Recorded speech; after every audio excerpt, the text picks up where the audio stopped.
How are you? Good, good, good. Good to see you guys.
Hey, how you doing? All right.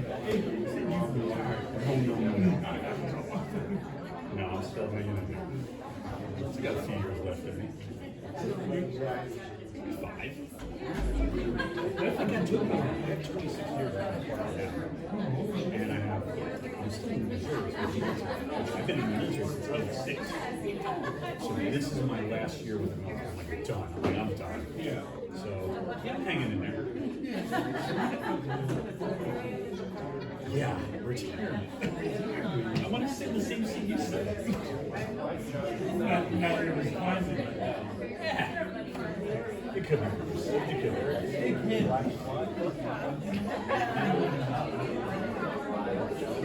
And you fight the good fight. As long as you, I'm here to feel you. As long as you fight the good fight. I mean, you're active. That's what I want to do. Yeah.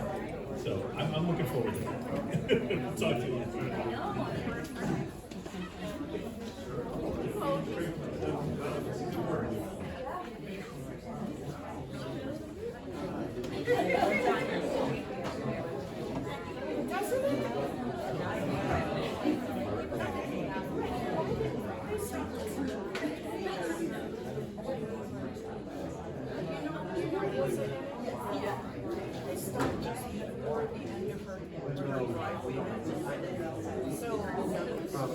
Hey, how's it going? Good, sir.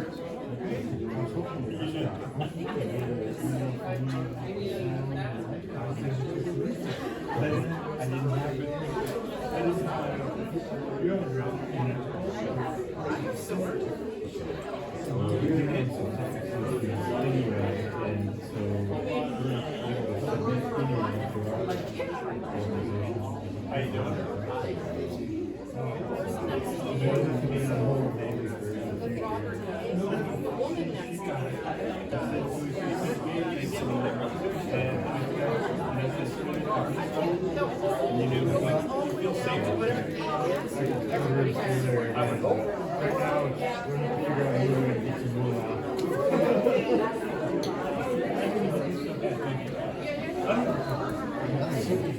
He's the worst thing right now.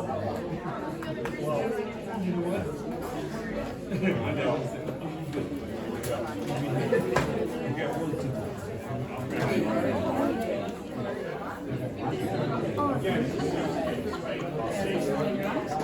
Thank you for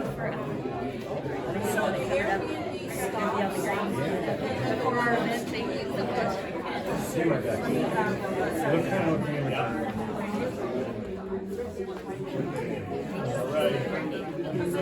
The original separation of all the lots, and I got that. So the property should have gone all the way to the circle, and they should have stopped. But it doesn't make sense. Good evening and welcome to the City of Lemon Grove's regular city council meeting. I would like to remind everyone to please silence your cell phones. City clerk, will you please call the roll of the city council members to go on record as in attendance? Madam Mayor, I am going to be playing city clerk today because our city clerk is out under the weather. So,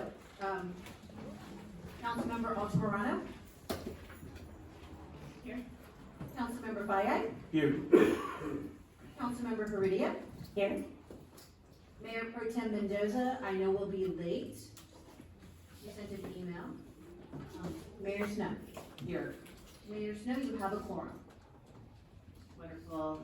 Councilmember Fayad, will you please lead us in the Pledge of Allegiance?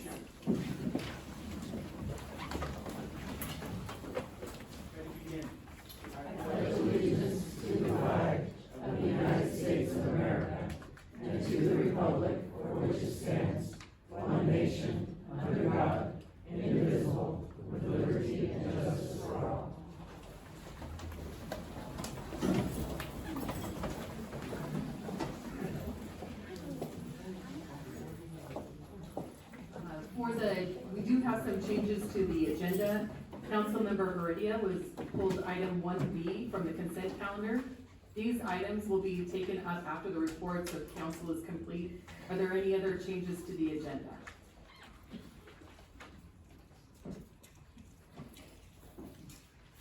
There are no other changes to the agenda, Mayor.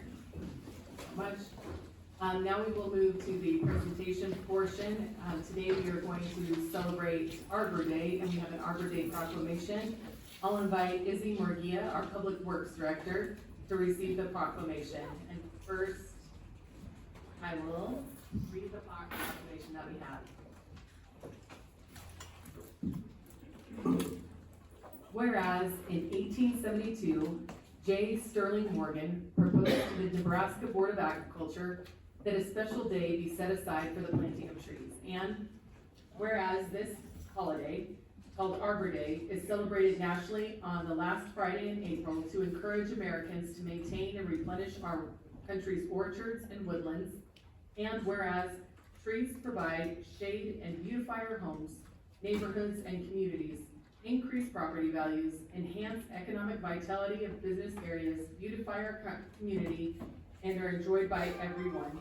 And whereas trees can reduce the erosion of previous topsoil by wind and water, lowering heating and cooling costs, moderate the temperature, clean the air, produce oxygen, and provide habitat for wildlife. And whereas trees decorate our landscapes with rich colors, textures, and shapes.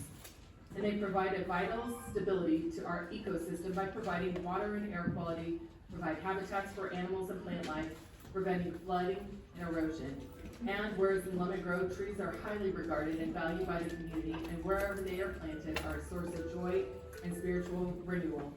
And whereas the city of Lemon Grove has been designated as a Tree City USA jurisdiction for 3 consecutive years, which is a testament to its dedication to maintaining its urban forestry. Now therefore, I, Allison Snow, Mayor of the City of Lemon Grove, California, on behalf of the entire City Council, hereby proclaim April 25th as Arbor Day in the City of Lemon Grove.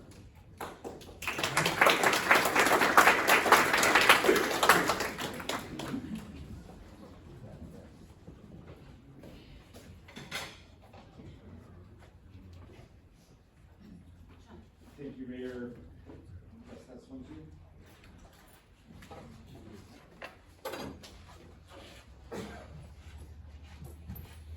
That's 1, 2.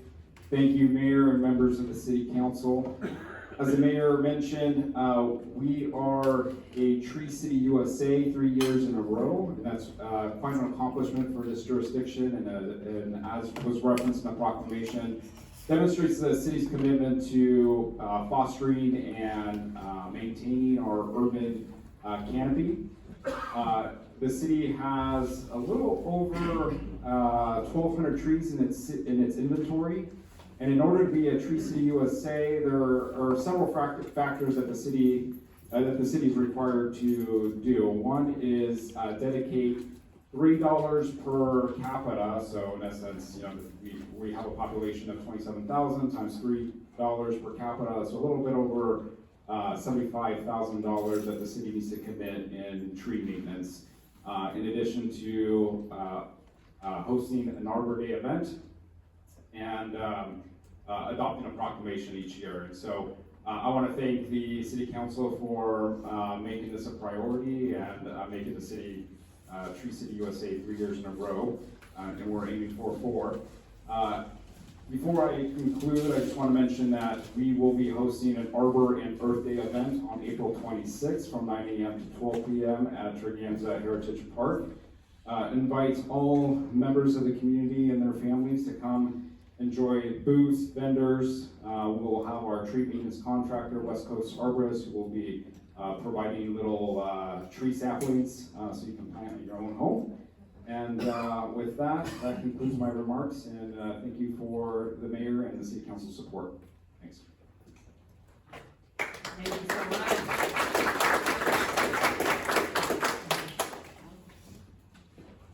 Next, we'll take the opportunity to honor the Lemon Grove Lions Club and the Lemon Grove Forward Club for their dedicated service to Lemon Grove. I will go ahead and read the proclamation. First, is Kathy here today? There we go. Kathy reached out to us and wanted to honor and highlight the work of these two important community organizations in our community.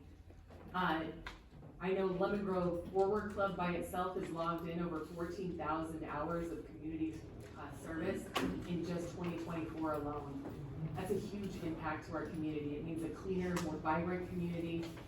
The Lemon Grove Lions Club has done a ton of work on the graffiti cleanup, and that just makes our city look better, feel better, and just puts us in the best light possible. So a huge shout out to all the people who spent so much time working to keep Lemon Grove clean. And I'll go ahead and read the proclamation. Whereas local organizations, the Lemon Grove Lions Club and Lemon Grove Forward Club, have demonstrated extraordinary dedication to our community through volunteerism, graffiti removal, and trash cleanup efforts, significantly improving the city's appearance and environment.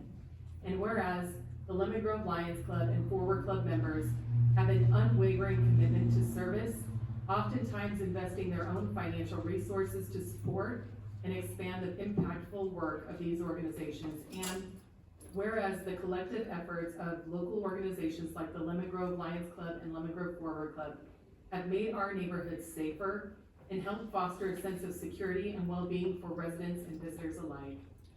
And whereas the Lemon Grove Lions Club and Lemon Grove Forward Club have inspired civic pride and uplifted community morale, encouraging others to join in making Lemon Grove an even better place to live and thrive. Now, therefore, I, Allison Snow, Mayor of the City of Lemon Grove, California, on behalf of the entire City Council, do hereby recognize the Lemon Grove Lions Club and Lemon Grove Forward Club for their outstanding contributions to the betterment of this city and its residents. Thank you so much. I'd like to invite the members of both clubs to come forward and receive the proclamation and come up here and we'll take some pictures.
Say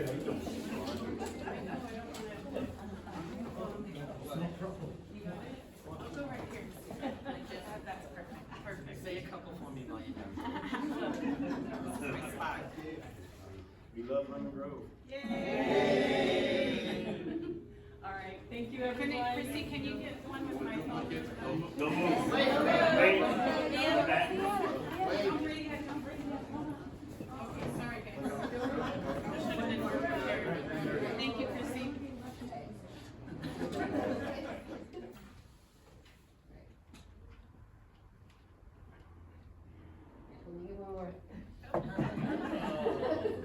Keep smiling. Okay, wait, I'm looking forward. Thank you, thank you, thank you.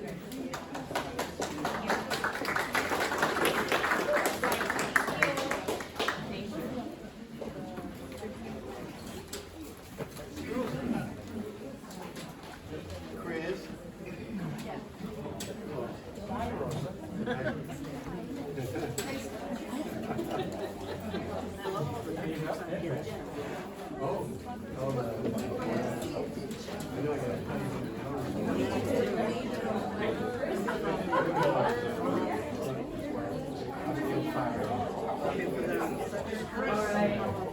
Well, thank you again so much. That was amazing to see that many group of, that many people up here, all working so hard in our community.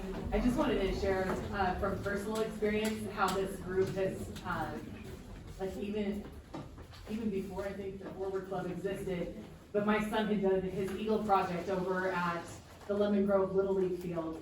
And we were away on vacation and someone had vandalized the plantings that he had put out. And it was really disheartening, and I'm like within hours, groups were mobilized. I know Jessica Heredia was one of those people that was there, that helped as a community just plant everything back, and actually it was better than when James had left. So it's, but it's that's what this town looks like, is people who band together, support one another, and they're there for each other.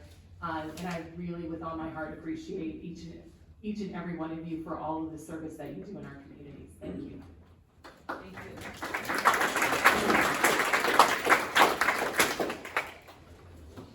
Now we'll move to the public comment portion of the meeting.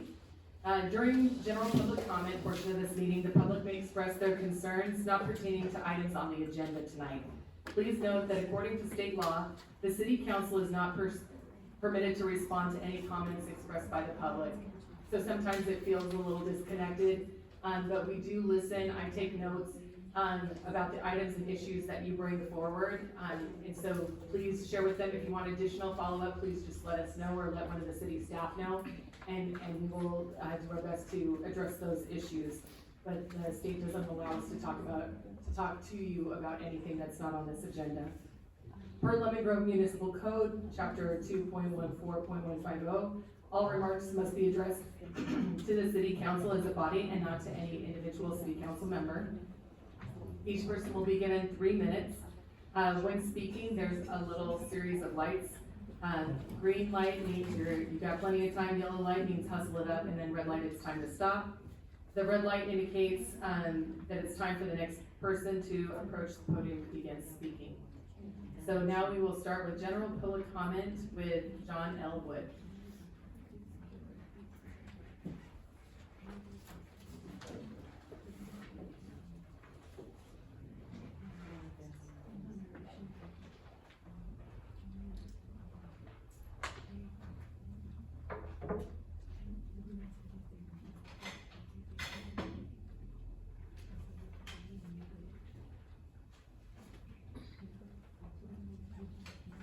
John Elway.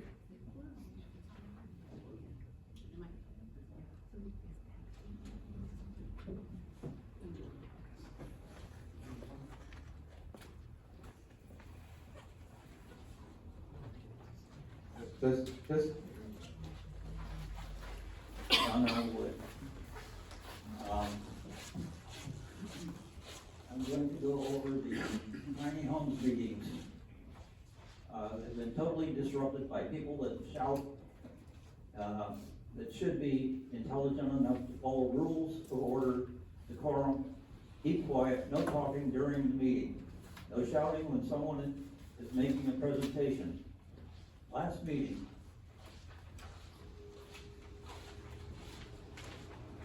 if you can't read and follow directions, you shouldn't be at the meeting. Because there's no reason to shout out. If you're bringing signs and you're told not to block somebody's view, you shouldn't do it. But that goes on at the last 2 meetings of these tiny homes. I understand the people are unhappy about having the homeless living close to them. I've had several people living on my property at different times. One couple came up and I had them out and about and asked if they could sleep next to one of my cars. I said, sure. And I didn't know the next day that they were sleeping in the street next to the car. Central Avenue is a freeway. I've asked many times for speed humps to be installed on Central Avenue. They have them in La Mesa, on Murray Drive or whatever it is, up by Helix High School. They've got them there. And they're higher than I would like.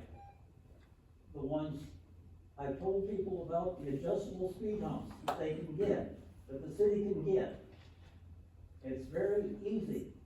They're adjustable.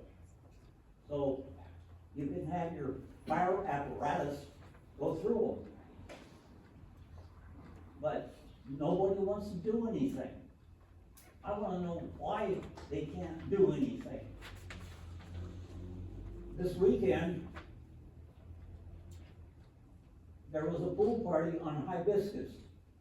There were cars parked all the way up to Kennester. They were parked right on some little berm we've got. And there were cars everywhere. Clear up to my house, and they filled up Kennester also. Gotta go, bye. Thank you, Mr. Wood. Brenda Hammond.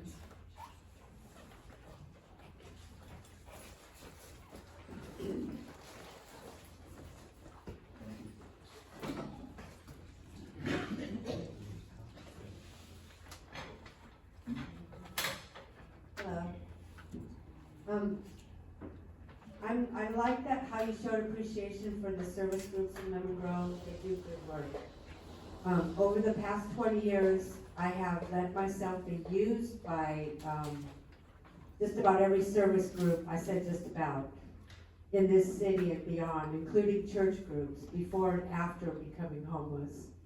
So forgive me if I don't join anymore. Here's my point. I know there's a homeless problem, not just here, but in all cities and the county. Not all the homeless people are drug addicts, alcoholics, or even have a mental illness.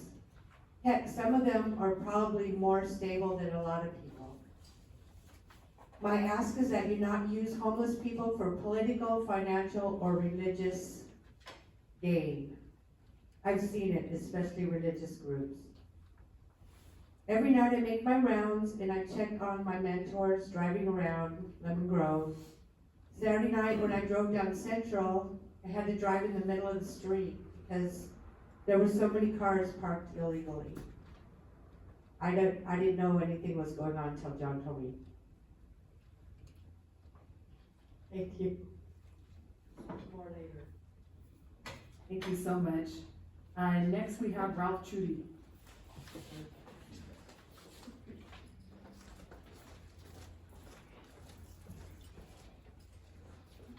Hi, good evening. My name is Ralph Chuddy, and I live at 17 7448 Silk Avenue. And the backside of my property adjoins the vacant commercial property, 7451, and on Broadway. I'm compelled to come here tonight, to recognize city efforts last year in the cleanup. That was a tent city on that property for a period of maybe about 3 or 4 months. I want to express gratitude to City Council and City Hall,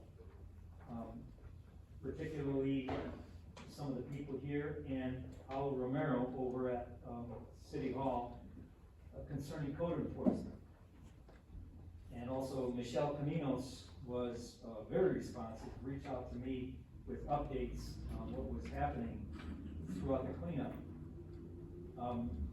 The reason I'm here now is because it seems like the code enforcement is still in effect. Because last Friday, I had 2 guys break down the fences, dump the fences onto Broadway, and then go on the property and establish a camp in the southeast corner.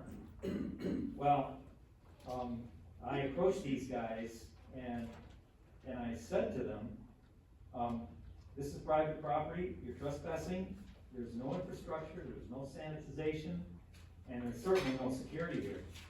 So I said, I suggested that they leave. Well, later on, one of them was poking around my back fence, which is adjoining to that property. And I thought, okay, well, I gotta call sheriff again. So here we go. And so I called, and then to my surprise, later on, I went out, and they were gone. And the fences were put back up. So, my guess is that code enforcement is still working back there, and I wanted to thank the city for taking care of that. It was a real problem. I mean, my family, myself, I and my family, we can't unsee some of the disgusting behavior that was going on back there last year, right about this time frame. And we witnessed that for over 3 months before it finally got cleaned up.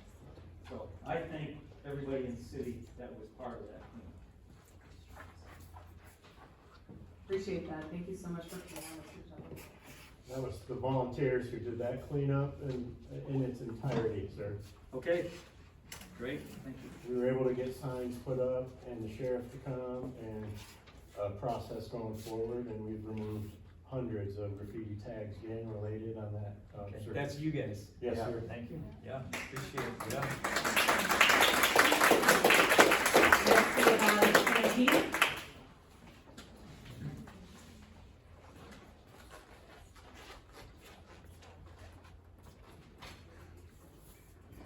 Good afternoon.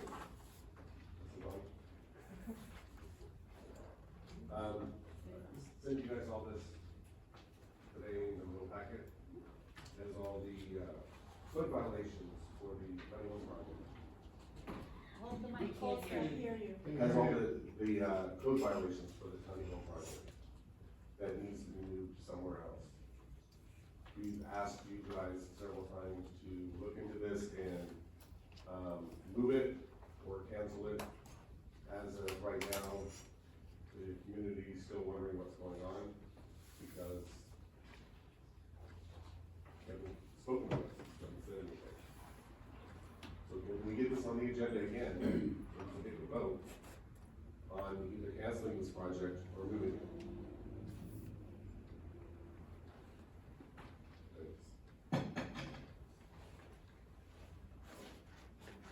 Next, we have Mr. Williams, Chris Williams.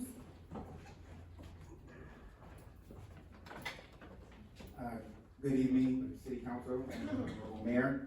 I'd first like to give a big shout out to everybody who was standing up there that done so much for this community. Go Forward Club and the Lions Club. Special shout out to Ken and Josh and Dave Eckler for all they do in regards to cleaning up and cleaning up graffiti, Josh just explained. So very grateful for that. As well as Councilmember Heredia, me and her, and Jennifer Mendoza, who was not here, were the individuals who helped clean up what was vandalized, your son's Boy Scout stuff, so appreciate you mentioning that. But I would also like to address real quick John Elwood's comment. I know people are very passionate about these tiny homes for many reasons. I don't think that it's not because people want to help the homeless. I think it is a lack of communication, and that we should honor the people who we work for and collaborate with and give them an opportunity to really speak and really decide where goes in their community.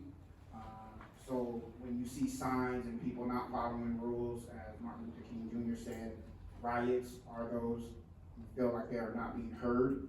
Obviously, it's not a riot, but when people are screaming and they're upset, it's because they're not feeling heard. So if leadership as a collective council can find ways to make sure that their people are heard, I think we will see a lot more people probably support a project, just probably not next to their schools and their residential homes. I'd also like to put council on notice. I am a Lemon Grove business owner, was and still am a cannabis applicant. I believe and there is proof that there is favoritism and corruption in regards to the cannabis licensing process here in the city of Lemon Grove. If you guys are reading the news up and down Southern California, through the Democratic Party, many are being caught and arrested. City attorneys and city managers are facing, time and more. So I would be honored the opportunity to talk with city leadership about my experience, so that way others don't have to. There's a reason why businesses are not coming to Lemon Grove, and it's partly because of my journey, I believe. So I just want to ask all of City Council to give me an opportunity to explain my experience so that others don't have to do it. Thank you.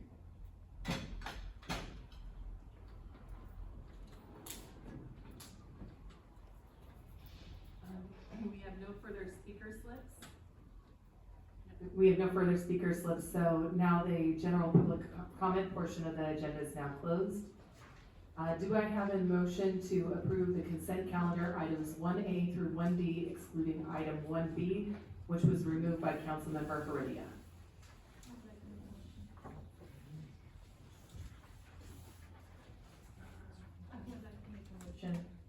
There you go. I would like to make a motion to.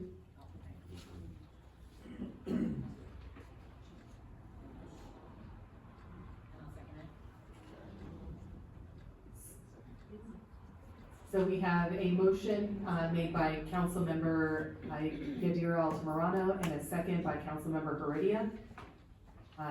Clerk, will you please, or Sean, would you please take the roll? Or the city manager, we got this. Thank you, I'll be taking the roll. Mr. Dershowitz is just doing the technology, I'll go ahead and take the roll. So there was a motion and a second to approve the consent calendar minus item 1B that was pulled by Councilmember Heredia. Councilmember Altamirano. Aye. Councilmember Fayed. Aye. Councilmember Heredia. Aye.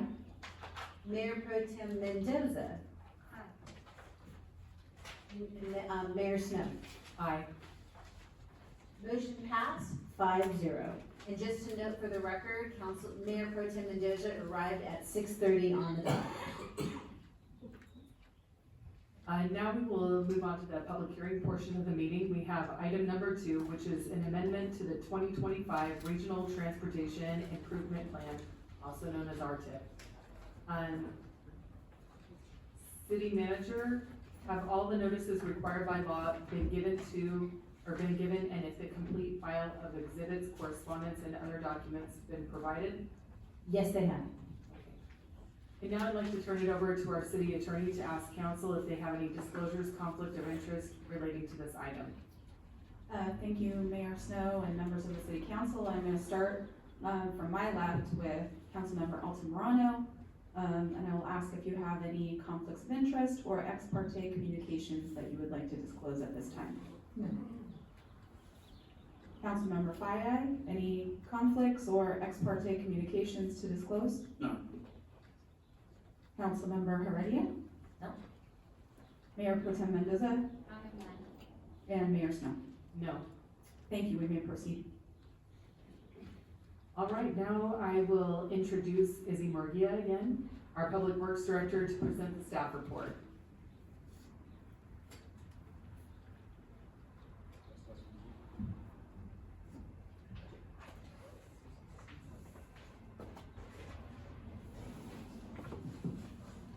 Test. Thank you, Sean. Good evening, Mayor, members of the City Council. Tonight's public hearing item is an amendment to the 2025 Regional Transportation Improvement Program. Moving forward during this presentation, this will be referred to as the RTIP. Before we begin, I'll provide a little bit of background on the RTIP program. The RTIP program is a 1/2 cent sales tax that funds transportation projects in San Diego County through the Transnet program. Transnet was approved in 1988 and was extended in 2004. The program is administered by SANDAG. SANDAG is required to approve on a biannual basis a multi-year program of projects submitted by local agencies. Lemon Grove being one of 18 in the county, including the county itself. City of Lemon Grove utilizes Transnet funding to support its capital improvement plan and to fund ongoing maintenance throughout the city. This next slide provides an overview of the city's local street improvement project, or LSI program.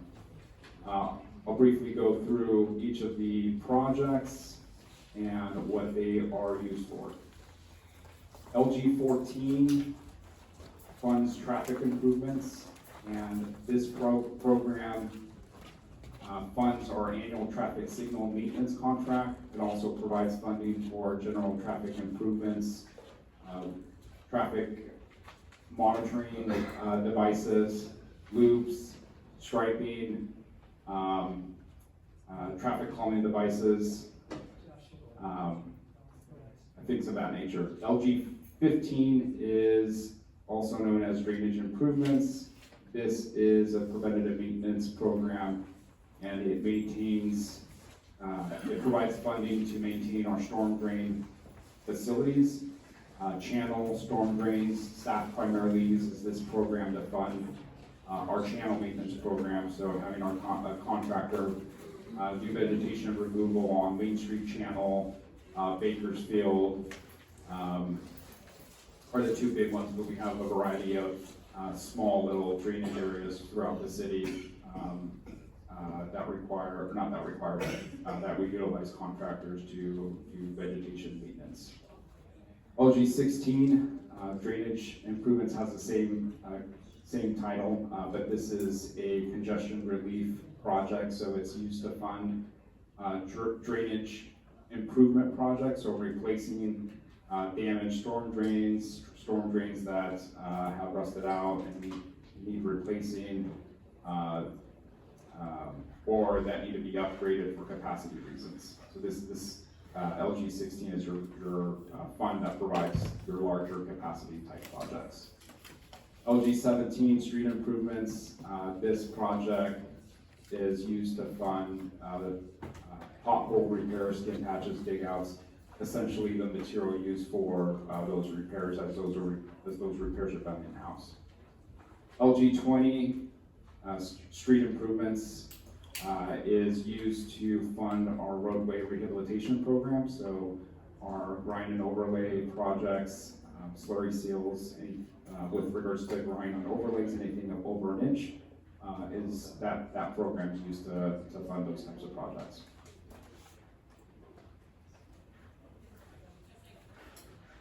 The 2025 RTIP is a 5-year, covers a 5-year period, so fiscal year 24-25 through fiscal year 28-29. The City Council approved the 25 RTIP on June 4th, 2024. And we'll delve into what the council approved in June, here in a couple of slides. As part of the RTIP process, the SANDAG allows for amendments to be processed on a quarterly basis through their formal amendment process, which can be triggered either by an agency adding new projects. So if there's a need, if an agency develops a new project that's not covered under its existing LSI list, then they can go through the formal amendment process to add a new project. A local agency could go through the formal amendment process if you're increasing or decreasing funding for a particular project from what was approved. And then lastly, if you are transferring funds between projects, so say for example, we want to allocate X amount of dollars from LG 20 to LG 16, then you would need to go through that formal amendment process if it's not captured under a administrative procedure. Next slide. You should be able to see this on your handout a little clearer. I'll walk you through the 2025 RTIP approved projects that the council approved last year.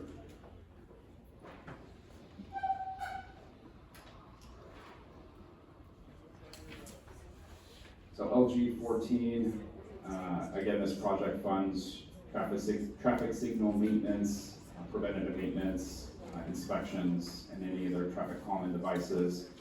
This is the budget that was set and approved by council last year over the 5-year period. Drainage improvements, again, this is to maintain mostly our urban channels at the 50,000 level and increasing to 60 through 2029.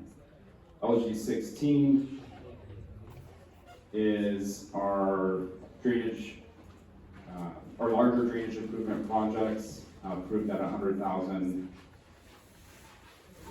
and increasing to 125. There is a LSI carryover of 200,000 that was done during a administrative procedure. LSI carryover means any unspent funds that were designated to any of these individual projects over prior RTIP during prior RTIP approval. So say for example, we spent 100,000 one year for LG 14. Any unspent money gets put into the LSI carryover to be reallocated in future years. Additionally, this $200,000, if you recall, the city, our staff made a recommendation to City Council to utilize Transnet funding to pay for the Edding Storm Drain project. And so this essentially formalizes that process. LG 17, street improvements, again, this is for the pothole skin patches repairs.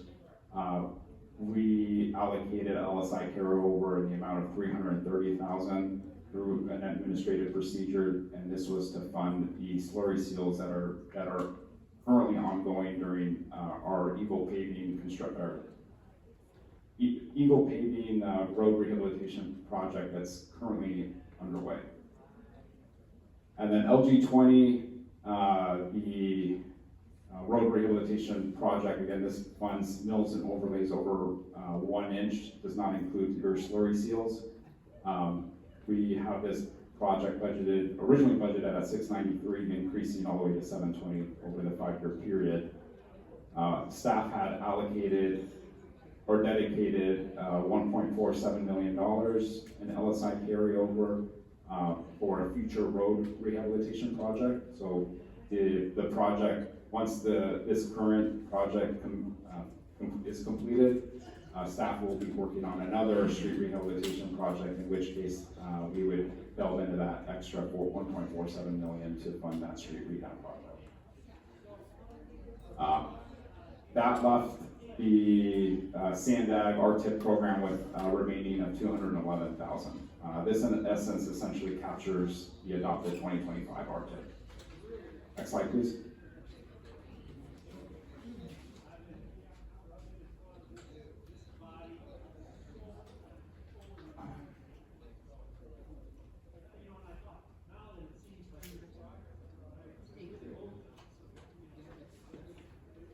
The current amendment, number 2505, is the first amendment for the 25 RTIP process.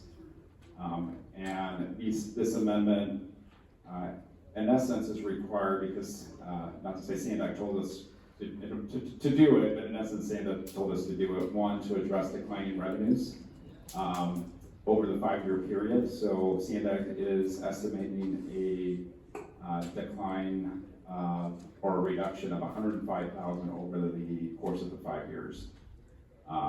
And so Sandag and the city of Lemon Grove, along with other jurisdictions, are required to submit formal amendments to show or demonstrate to Sandag how we're addressing that decline in revenue. And that's why we're here this evening, and we'll walk you through where that 105 is coming from. This amendment also includes overall this amendment includes 3 other actions. So in addition to addressing the decline in $105,000, we're utilizing the formal amendment process to recommend 2 other actions. So first, the staff's recommending that the reduction in revenues of the $105,000 over the course of the 5 years comes out of LG 20 street improvement projects, and we'll go over the reasons for that. Secondly, we're recommending that we allocate the remainder of the undedicated or unprogrammed LSI carryover in the amount of $211,000 to fund or to be distributed to LG 16 drainage improvements.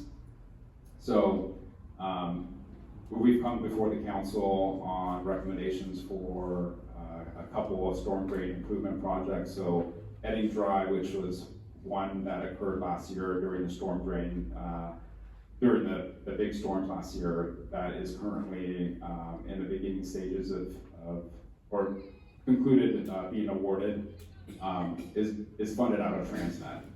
The second project is Golden Avenue, which was awarded last council meeting, which is also another area that had damage during the 2024 storms.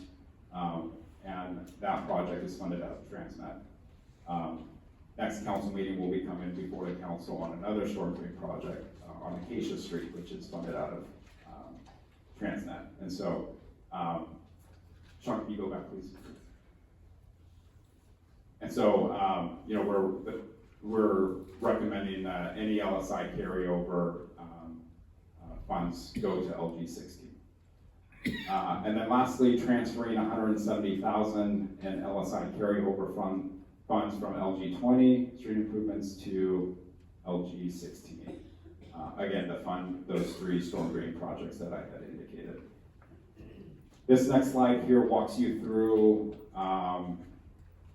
for lack of better words, the debits and credits as it relates to the 25 RTIP and this amendment. So the numbers for those on the council looking at the PowerPoint slide, you'd be able to tell a little bit more, but there are yellow highlighted numbers, there are numbers in red, and I'll walk you through that. So this slide here is a replica of the prior slide of the 25 adopted RTIP.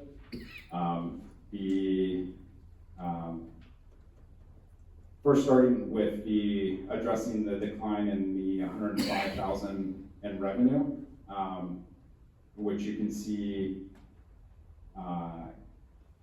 here on LG 20. So LG 20 again is overall the 25 RTIP is looking at a decline of $105,000. We are recommending that each year that respective decline comes out of LG 21. This is the program with the largest budget, so it's best able to absorb the decline. If we were to reduce, let's say, LG 15 or 16 by 20,000, that would significantly affect our that program in that given year. Additionally, staff's making this recommendation because with the anticipated measure T funds, there would be additional funds allocated to street improvements, and so this fund overall is able to absorb that revenue decline. And so that those numbers are in red that show the decline. So in essence, so the decline here, we're going from 693,000 to 678 in 25. 26, we're going from 695,000 to 672,000. In 27, we're going from 702,000 to 680,000. In 28, we're going from 710,000 to 684,000, and then in fiscal year 29, we're going from 720,000 to 701,000. The next move comes with the LSI carryover. So the prior slide had 200,000 in the LG 20 program, and so we bumped that up by 211,000. The prior slide had a carryover amount, so if you can go back 2 slides, Sean. So this LSI carryover here, that's uncommitted, unprogrammed, we're moving up to LG 16. Go forward 2 slides, Sean. And then lastly, we're recommending that we reduce, which you can see that this the action occurred here. The LSI carryover that was initially dedicated to the LG 20 street improvements of 1.47 million, we're recommending that 170,000 be transferred over to LG 16, which you'll see the plus 170 here. And that wraps up the 3 actions as part of this amendment process. Next slide. If the City Council approves staff's recommendation this evening, staff would forward the resolution over to SANDAG. SANDAG would include the resolution as part of its formal amendment process, in which case it would be presented to the Transnet Independent Taxpayer Oversight Committee, also known as ITOC, next week for their review, and then the amendment will then go to SANDAG's Transportation Committee on the 18th, followed by consideration by the SANDAG Board of Directors on April 25th. With that, staff recommends that we conduct a public hearing, receive public comments, close the public hearing, and amend the 2025 RTIP program for fiscal years 24 through 25 through fiscal year 2029. That concludes staff's presentation. Thank you.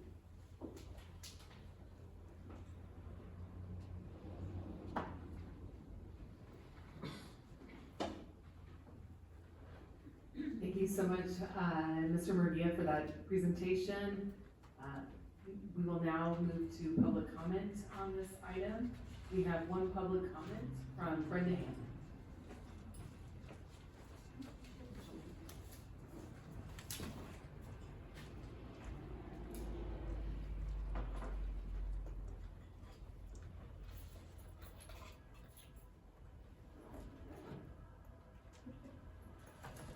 You know what I'm laughing at. So I like this, and like I said, I drive around late at night to check on my mentors. So I'm thinking, I don't know, when I was driving down Central, I was thinking, well, those cars were parked illegally, but they were parked over the potholes. So, you know, I don't know. So if you see me driving around in the middle of the street during the day or at night, it's because I'm avoiding the potholes and stuff. So I'm glad that things are getting done now. Thank you. Oh, and I like Main Street. I like to walk down the middle of it late at night.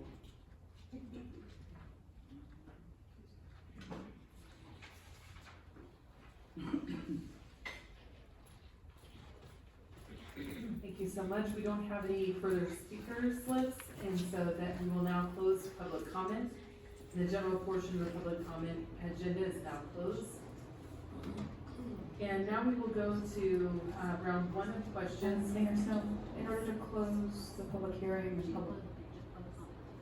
Oh, okay, I'm sorry. If you want to close the public hearing, you need a motion in a second. Okay, let's reiterate that. Thank you. So now we'll move to the question portion. So I'll start the round of questions. First, we'll start with Councilmember Altamirano. Thank you, Izzy, for the presentation. So on LG 20, the 1,470,000, that has been carried over, and that's like a reserve that's been carried over that we have over the years? Correct, fund balance, for lack of better words, that's been carried over from prior years. Thank you.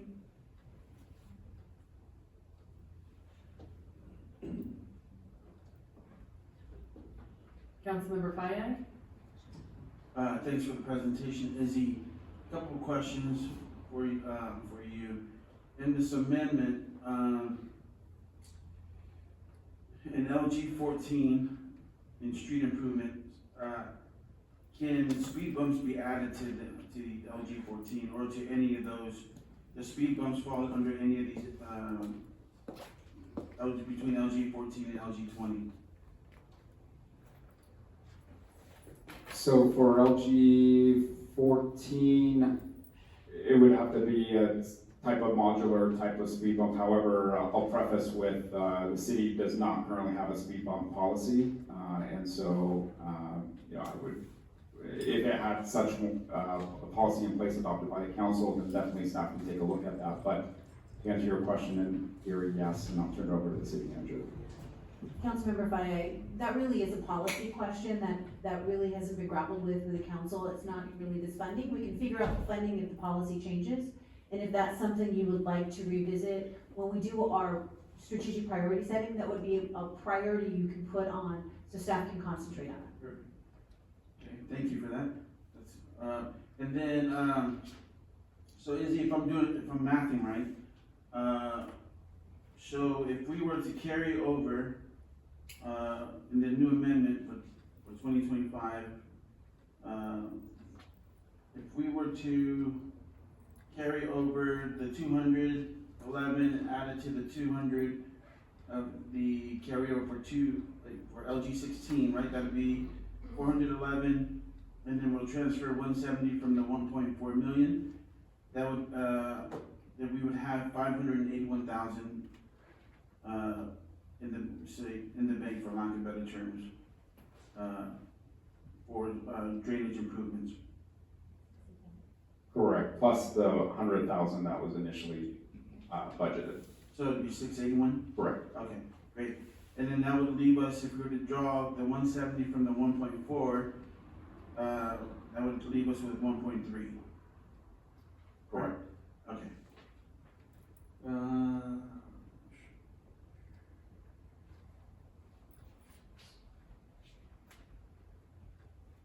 I think that's it for now. Thank you, Izzy. Councilmember, just to add on top of that, so that 1.47 does not include the current year's funding, so it's for street improvement projects, we still have this year's funding, and then the 1.3. Okay.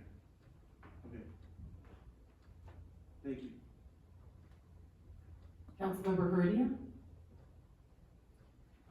So I just wanted to clarify, obviously if revenues change and, we would address this every year. So we could reallocate as needed each time, depending on revenue. So if it drastically goes bad, we still have a chance to rectify it later. Correct, and Sandag provides the revenue forecasts around February each year, and so we would make those adjustments at that amendment process at that time.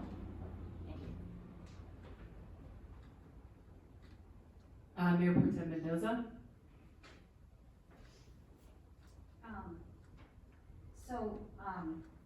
Just to kind of reiterate, Sandag, or taxpayers pay Sandag, half-cent sales tax, which Sandag then turns around and allocates to cities, including ours. And then the 105 reduction, over the 5 years, I'm just assuming that's because they're projecting that half-cent sales tax is gonna be, less, they're gonna put less money, and so we're gonna be, they're projecting we're gonna receive less money. Correct. And that works out to about $21,000 of a year. What you're proposing is a reduction of about $21,000 a year. Correct, so we have 15,000 in fiscal year 25, 23,000 in 26, 22,000 in 27, 26,000 in 28, and 19,000 in 29. Okay. It's not, I noticed that, it's not, we all have our.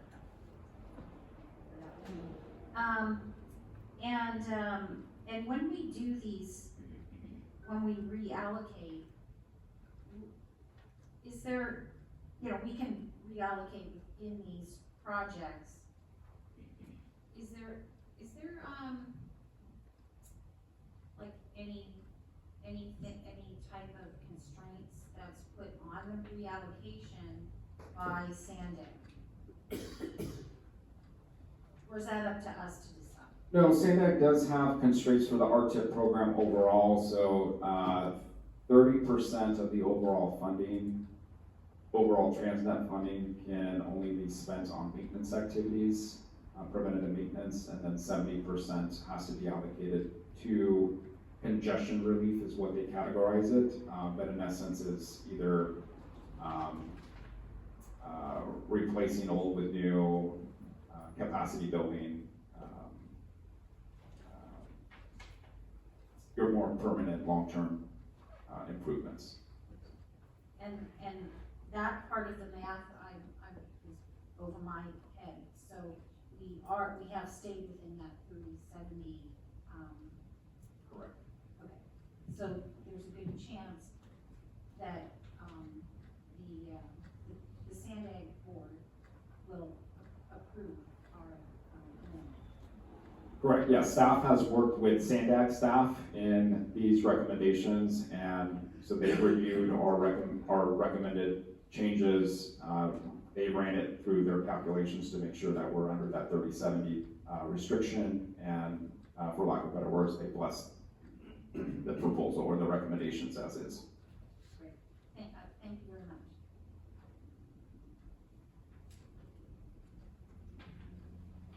We'll go through our next round of questions. Councilmember Alvarado, do you have any additional questions or comments? Going to the second graph, comparing the first graph, and our total balance is $3,013,000. I'm asking whether those 211 that have not been on program that carried over, I don't think they're part of that total, right? So the 3.3 should include the 211. I'd have to double check the spreadsheet that I inputted the documents, but the latest chart, that 3,379,000 should include everything that was budgeted plus the LSI carryovers. So the difference between those two is $366,000, but we're only reducing LG 20 by 15K.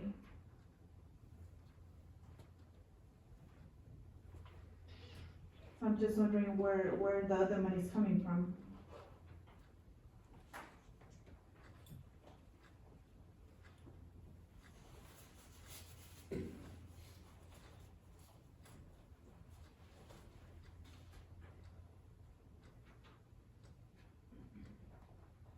I'd have to do a quick, data entry to make sure that the numbers match, but, the fiscal year 24-25, the total number should include, all prior year, or not prior year, but the previous LSI carryovers, the LSI carryovers from this action. And then it's not necessarily a reduction of that 170, because we're just moving it from one line to the other line, so it encompasses, that LSI carryover. So it does not look like the 211 is calculated on your total on the first graph?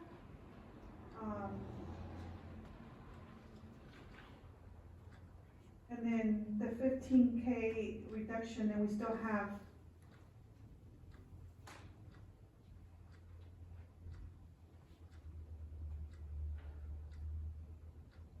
we have $140,000. I see what you're saying, yes, I see that. So, yeah, the first chart does not include the 211, thank you for that catch. Yeah.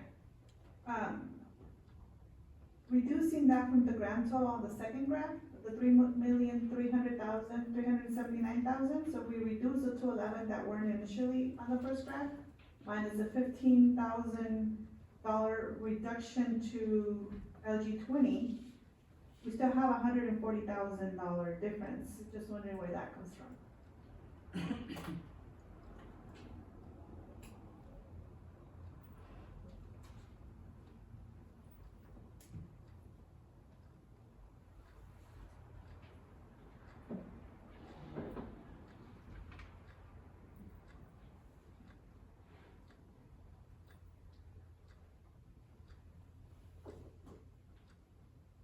Yeah, Councilmember, I'm gonna have to look at that a little closer, Okay. more so than the time allotted for me this evening. One of the handouts that was provided, I think in one of the attachments, it shows essentially 0 LSI carryover, which signifies that we don't have any remaining LSI carryover to expend or have any savings. So if there's a discrepancy in the chart, that's obviously my bad, and I'll take a look at that and provide it to the city manager to send it back out. Mayor Pro Tem Mendoza? I think what the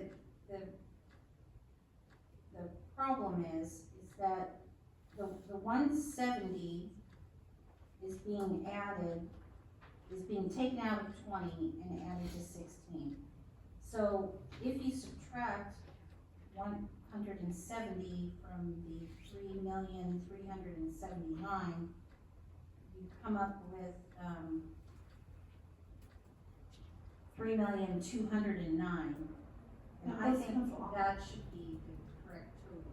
Those cancel off because he's adding it on the top. So Yeah, they should be canceling out, but I think it's been added, the 170 has been added in. Instead of canceling each other out, the 170 has been added to the total. That's why it's not, so if you add all of those figures, but not the two 170s, you come up with $3,209,000.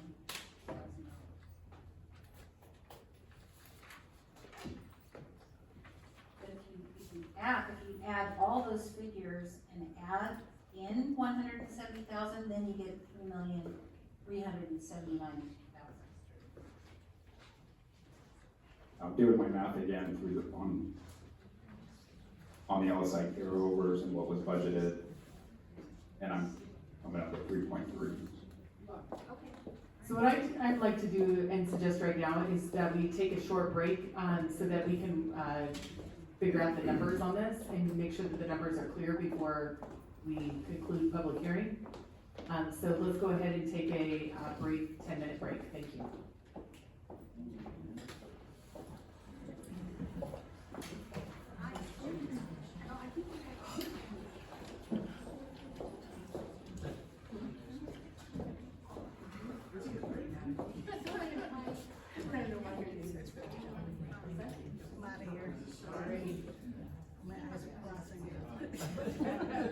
Yeah. advantage of that, Jay.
Yeah, I want to make it late. But some churches start late and go next year. Thank you, sir, appreciate it. Long event next year. And I invited everybody to prepare. To give me ideas, how many people can make it very easily. So, one of my ideas was to some people were praying, obviously, going down for and then, we said, we'll do something down at Promenade, we'll do something in our building, and maybe have the PBS documentary go inside, and we'll have it finished by then. People can just come watch it, you know. I was so impressed, like, how the Union Japan for the Sunday night was everybody I asked was from the American community. And some of them, the nieces and nephews called me, "Hey, this, you gotta go." There were about 30% of people who were related to somebody. It was amazing. It was like the family reunion. Oh yeah, I did a thing and Jack did a thing. No, I'm saying the article. Oh, yeah. Yeah, somebody gets the paper, brought it to me, and then I downloaded it.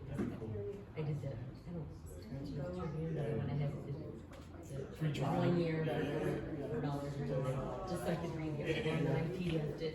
Yeah, it was good, and so, then today, in East County, I see Carol Flynn, she's covered all of them for years, when she knows, she has covered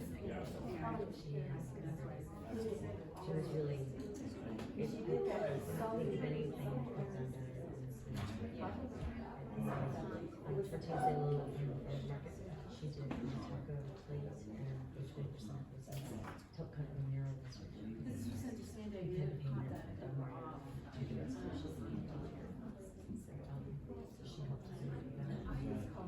was just great. We did tours of the building the night before I tested all the walls were gonna be, and put up renderings and yeah, so people come to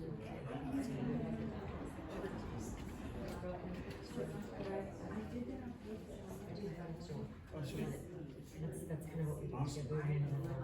So just, so people put it this way, kind of goes in order. Okay, I see. But then, Oh, nice. Ooh, I love that. yeah, it's going this way. So when's official? As soon as we get started, we're waiting on the. I know that. It's all the same thing.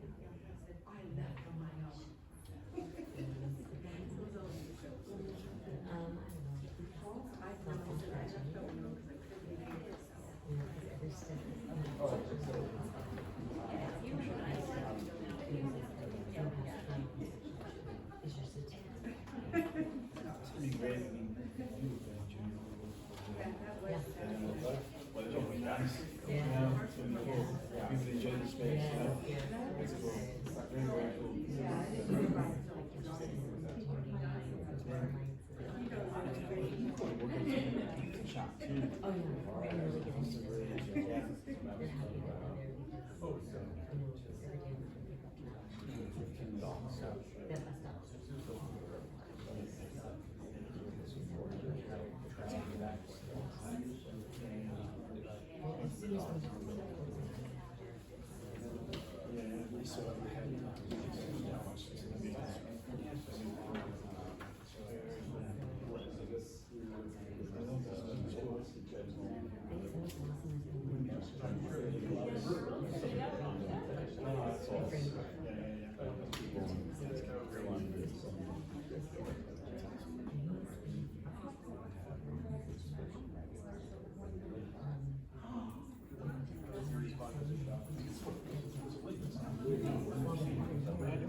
How are you, sir?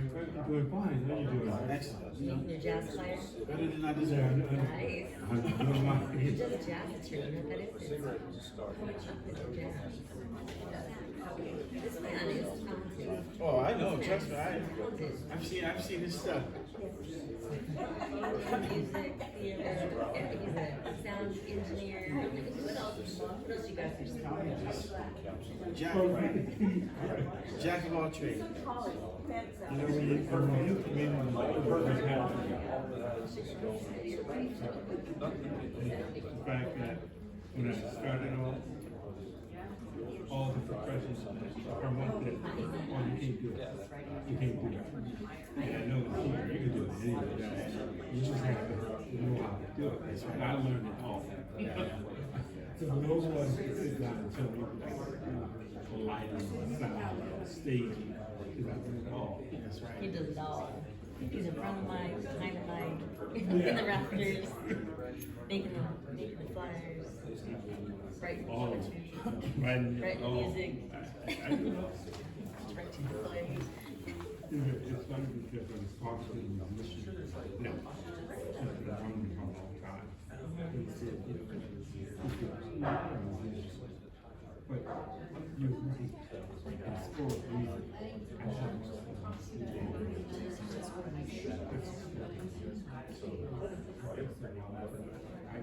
Do you write music too? I write music. So, and I'm not a musician. I heard you say you're a creative director. I can see You can see it, I can hear it see in it your head. and hear it. Yep. I'm not. Right. Makes sense to me. You're like, you got the bird's eye view. You can see it in your mind's eye. So if I can see it and hear it, I can go. Forget it. And that's the key. And I made a promise. To quietly get home. She's someone. Leave it, sit on the track. I'm not taking it away. That's right. So here you are, still working.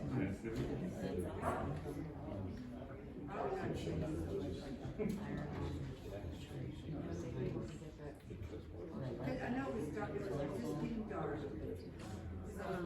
Yeah, It's live, Jess, but you ended recorded, Jess. No, this will be like, you know, Live. go bad.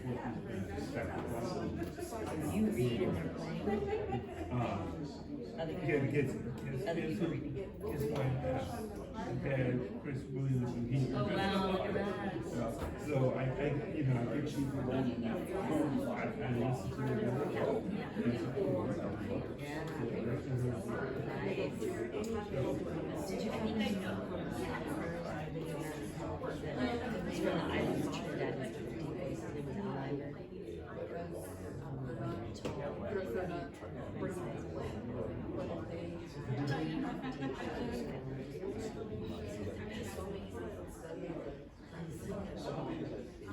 I'll teach you soon. He's on the Asian side, like she's down there on them, but his voice is just so great. I listened to people before. You took that away.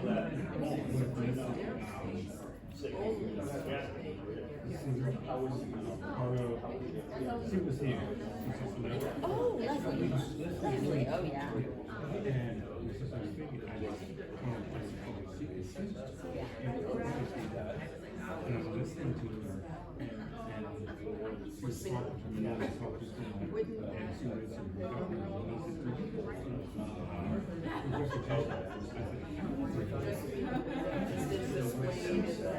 So you didn't know that was Leslie's daughter? Oh my goodness.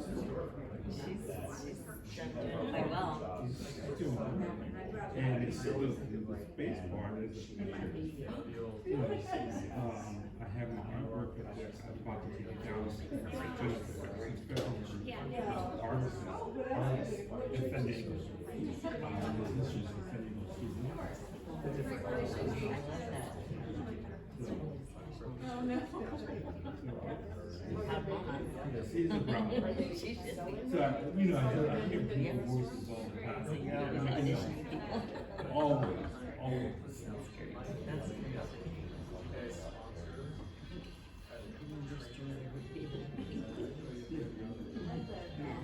That's And that's my forte. Oh, you like that too?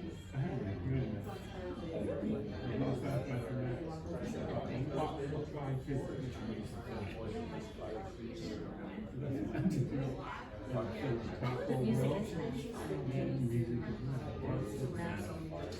Sound engineer, That's what I think. Compose. But you also have the creative side too. You can hear both sides of your brain. It's probably the same, right? And realize when I get it's the kids. It can be taken anytime.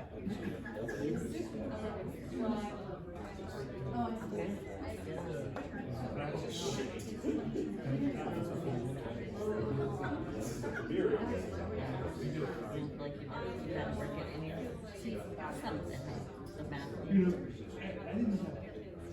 Okay. Because she's already, Yes, you have the gift, but you still have to develop it. So that's fine. There's people who stick everybody said that's a gift.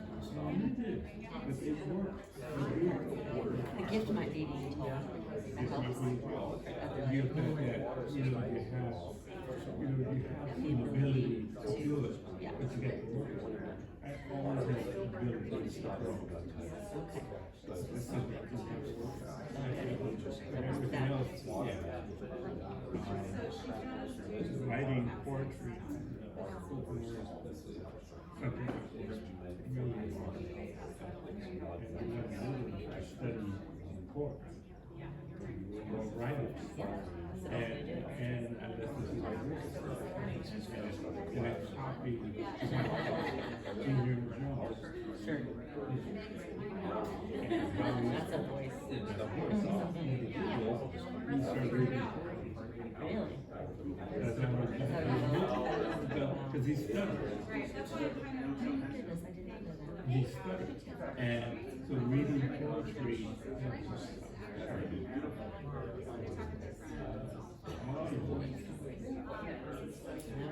As a kid, I remember watching this is theater. He was always one of the ones that would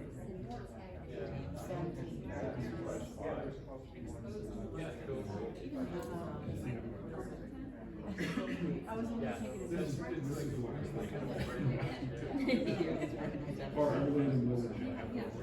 So, what's the difference? We have to get it out there. Right, so people get it on To get it in the forest. Yeah. Because you need these bigger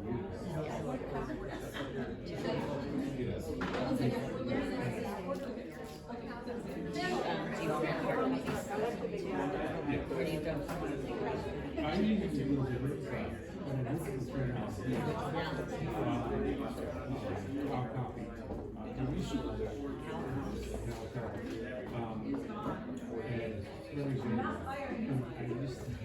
good. I used to own a print shop. Manage a commercial print shop. So I knew. Yeah.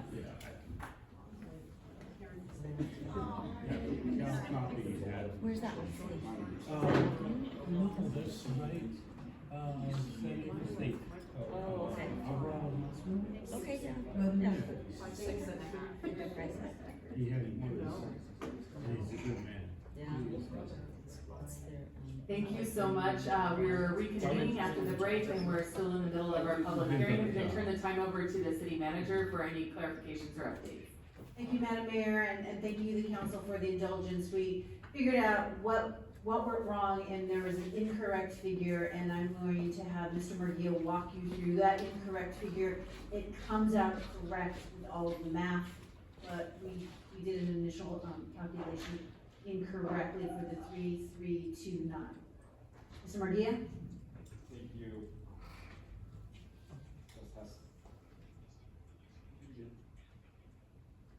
Test 1, 2. It's dead.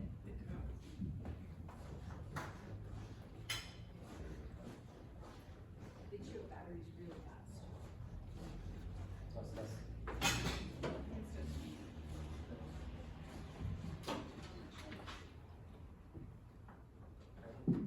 Thank you very much. Thank you, Madam City Manager and Mayor, City Council, for your patience. So the discrepancy here, if you go to the, move to the other chart, Sean. So the number here, that 3,379, the $3.3 million, this number should be 3,209,000, which then would capture the overall $2.2 million in total LSI carryover that has been either previously assigned or as part of this project.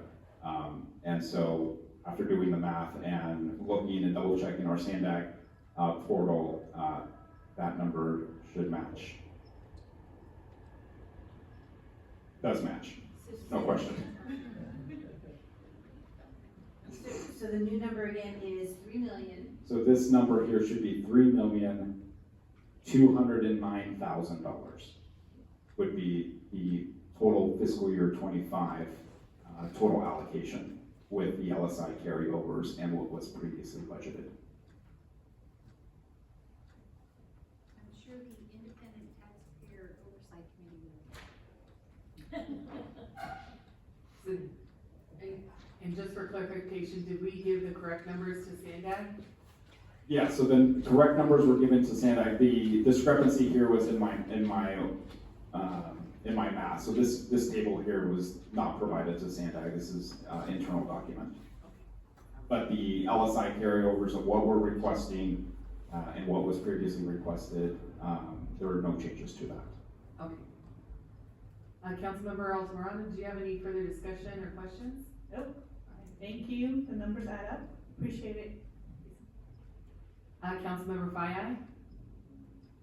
No further questions. Thanks, Izzy. Councilmember Heredia? No further questions? Our Mayor Pro Tem Mendoza? No further questions, and I did want to point out, I appreciate these charts that you did make in your explanation, because when I read the staff report, I had to call the city manager and say, what? So anyway, you definitely, putting the extra effort in to explain this tonight, really helped clarify. So thank you. All right.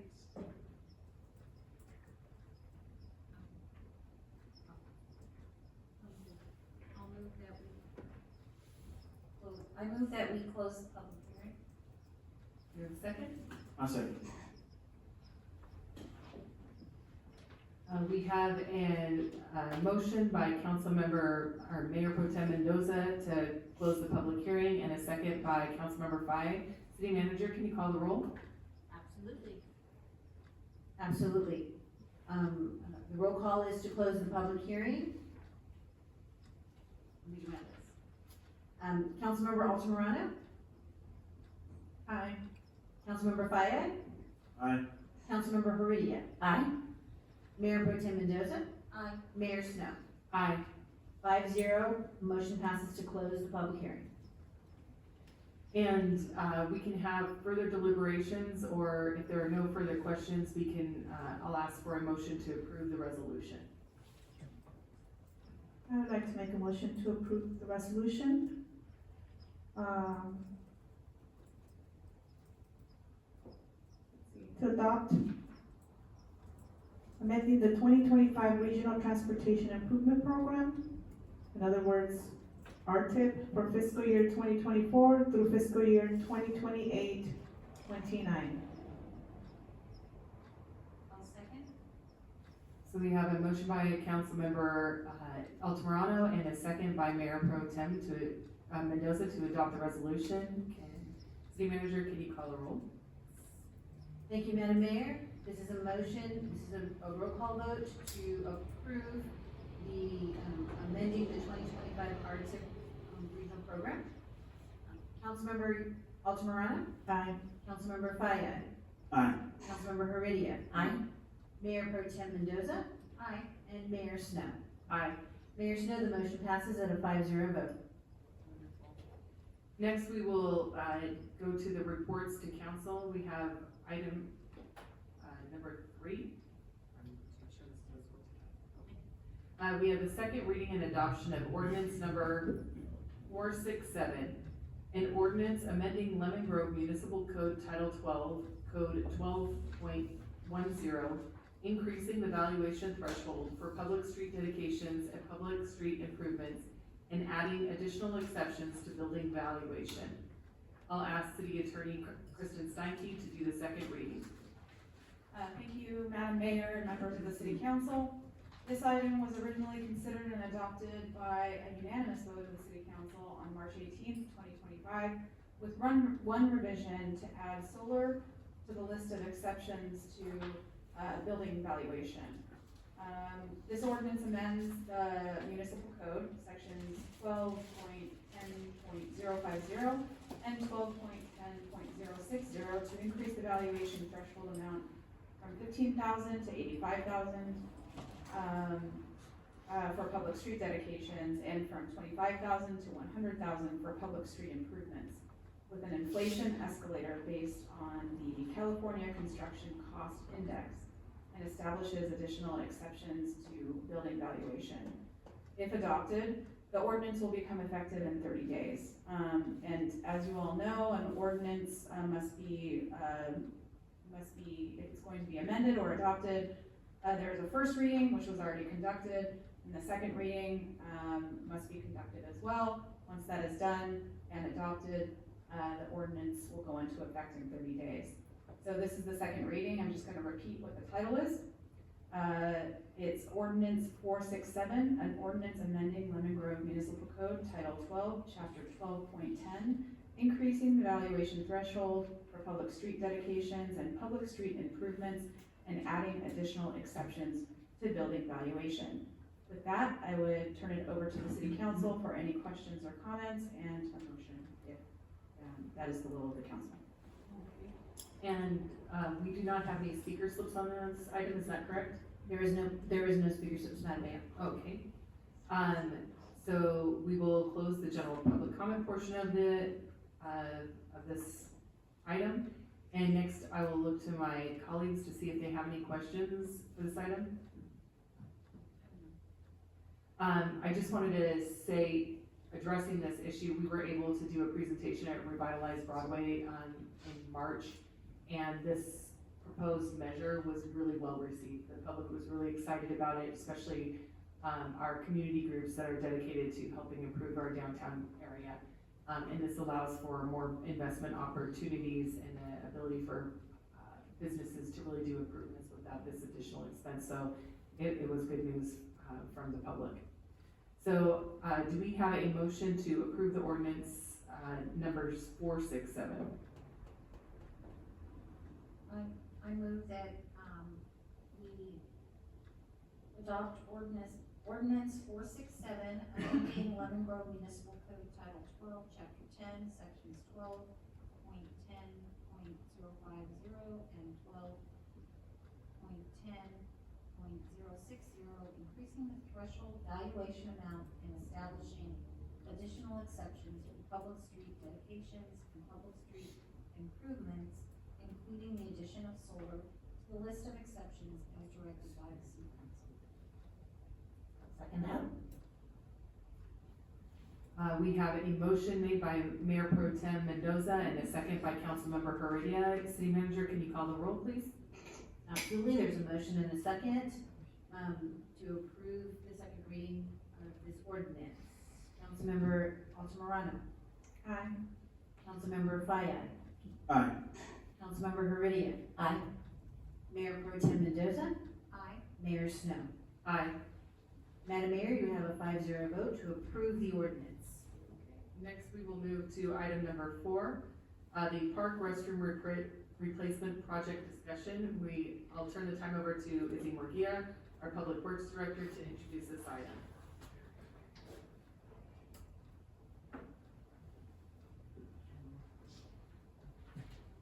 Good evening, Mayor and members of the City Council.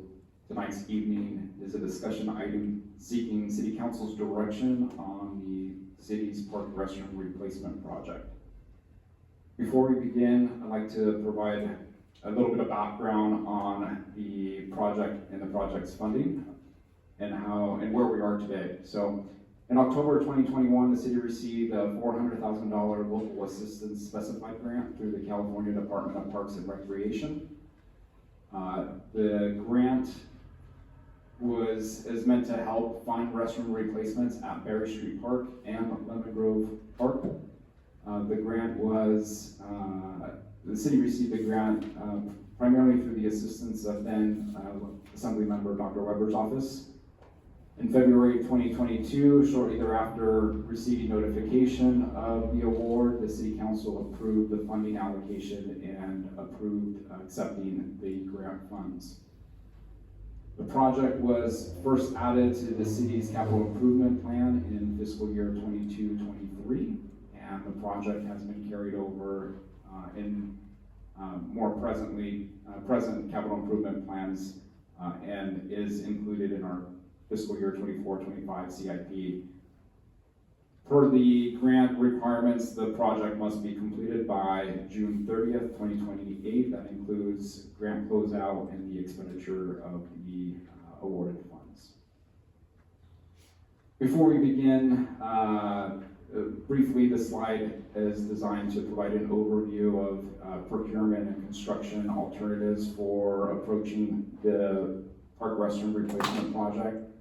In the delivery of construction improvement projects, there are several construction methods, construction design methods. One is the design bid build.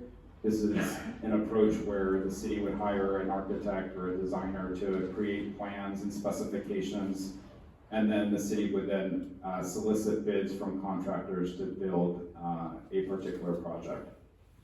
The design build method, under this approach, the city contracts with a single entity who is responsible for both the design and the construction of the project. And this provides a little more control and reduces risk. The prefabricated process is a hybrid approach. This approach here, the city would contract with a manufacturer to construct units. This is particularly relating to restroom units. The manufacturer would then be responsible for delivery and installing those units, and the city would be responsible for the on-site preparations. Staff in delivering this project recommends utilizing a cooperative purchasing program to take advantage of products and services that have been competitively bid out and have been vetted through either the state or a third-party cooperative entity.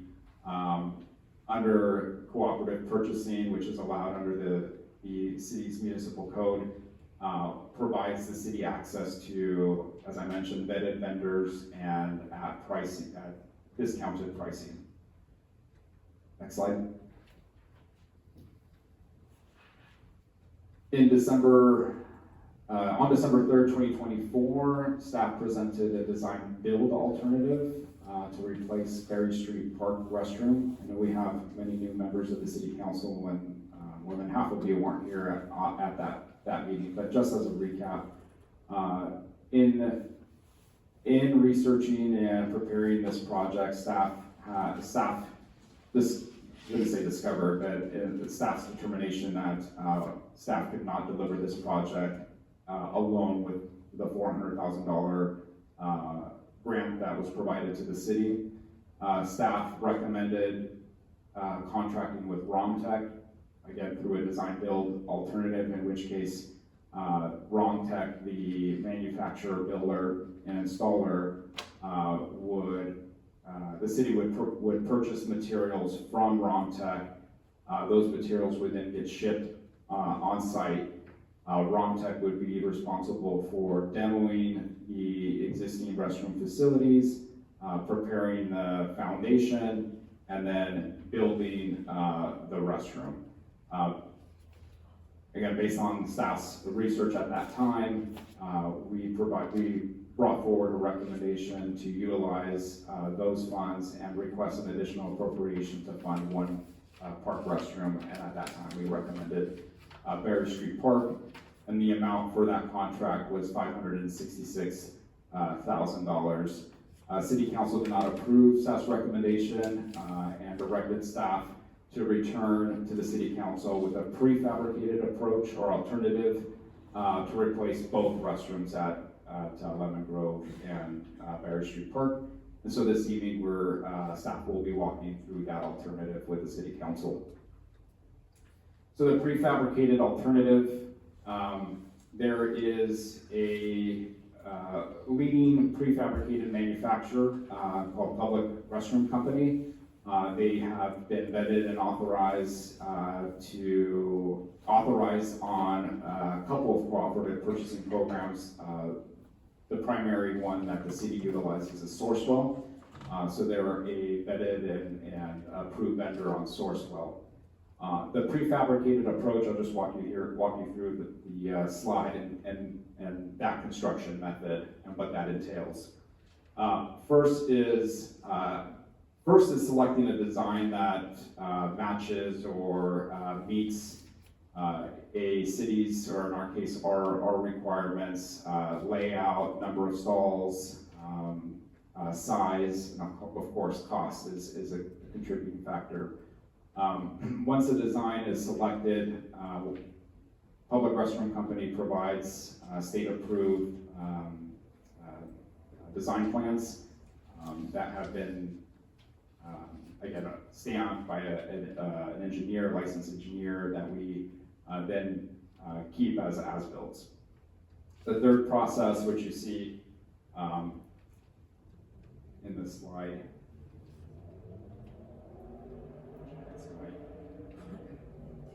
my laser pointer is dying here, but in this third slide here, with the prefabricated alternative, the units are manufactured off-site.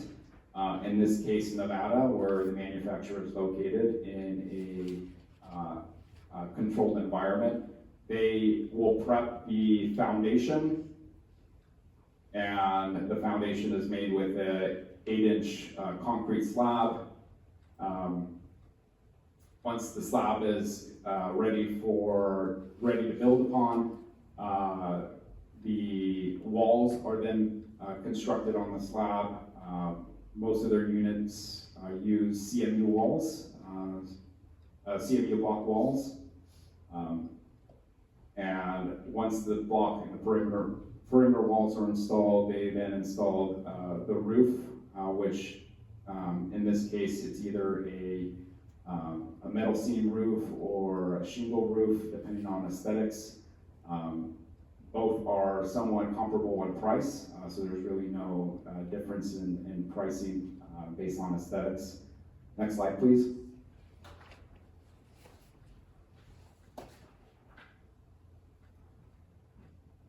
This image here shows almost constructed unit, but once it is constructed, you have the foundation walls, roof. It gets put on a flatbed trailer, shrink wrap, and delivered to the site. As part of this process, either the owner or a third-party contractor is responsible for prepping the site in accordance with the manufacturer's specifications. So it's essentially would be demoing the existing foundation and installing class 2 base, and then installing a wall foundation perimeter where the units would then be placed upon. Here's an image of a unit. You can see it maybe more on your slides, but a unit restroom. It's divided in two. It's shipped in two parts, and it gets craned on site. So essentially, it gets picked up from the flatbed and dropped in. And then again, this is just a sample of a fully installed and delivered restroom unit. Next slide.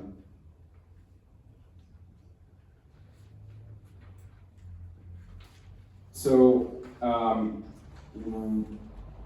one of the aspects with regards to this approach is site preparation. The Public Restroom Company does not do any site preparation. That is a responsibility of the owner. In this case, meaning the city. The city would be responsible for demolishing existing buildings. At Lemon Grove Park, a little bit easier since it's a wood structure. At Berry Street Park, you have an existing CMU wall or CMU restroom building, and it's a larger footprint. The owner would be responsible for demolishing the existing pads, so the existing foundations, and for the most part, both locations, it's concrete. So saw cutting the dimensions of the new pad plus 3 feet to accommodate the newly installed units. The owner would be responsible for disconnecting and cutting back utilities, so both electrical, sewer, and water. Preparing the building pad, again, as I mentioned, both installing the perimeter wall and inside the perimeter with class 2 base. And then finally making final utility connections. So Public Restroom Company only does connections within the interior of the restroom. So once the units get dropped in place, they make the connections inside. The owner's responsible for bringing the utilities that were initially cut back to the facility. And then lastly, the owner would be responsible for doing any flat work, so that means essentially any concrete work that was previously demoed to prepare for the delivery and installation of the new prefabricated units. This is a rendering of Lemon Grove Park restroom.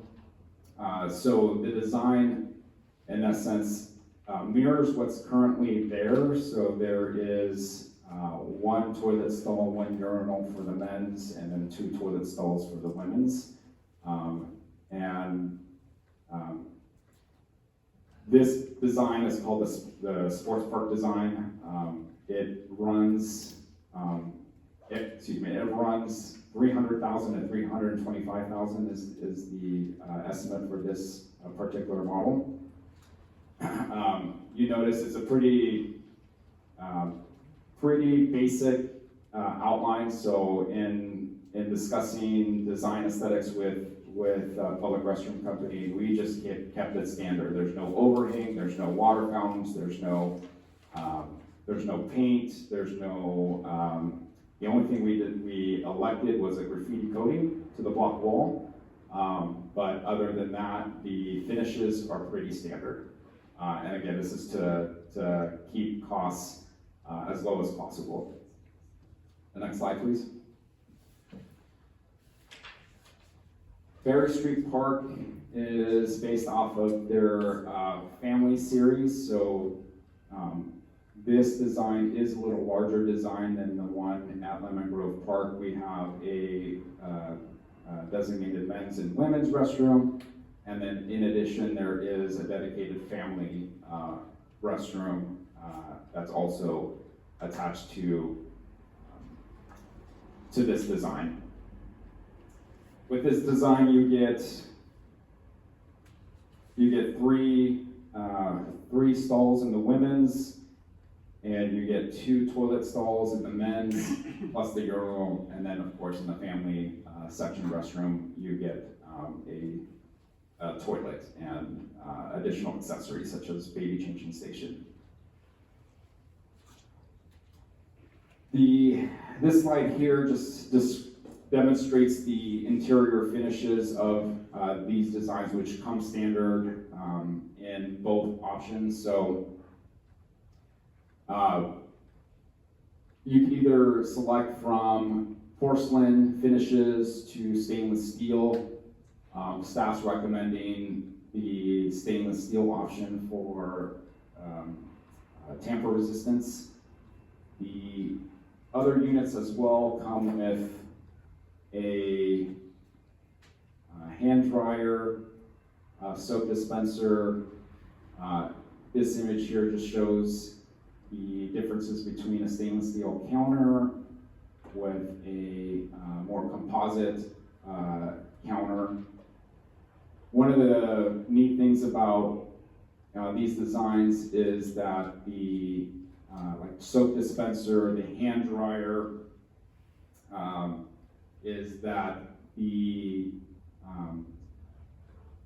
to change out the soap dispenser, make any repairs on the hand dryer, those are accessed through the utility chase. So there's a utility room that is located between the men's and the women's restroom. And so these features were specifically designed to resist tampering. Again, with the toilet fixtures and the urinals, they're affixed to the wall, so they're floating. Again, all the plumbing's internal, so it can be accessed through the utility chase. It also helps with less plumbing issues and being able to access underneath the toilet for cleaning and for cleaning primarily. Maintenance will be done through the utility chase. Other accessories include handbars. There is an option for a paper towel dispenser, and then of course all the the restrooms are equipped with baby changing stations per state law.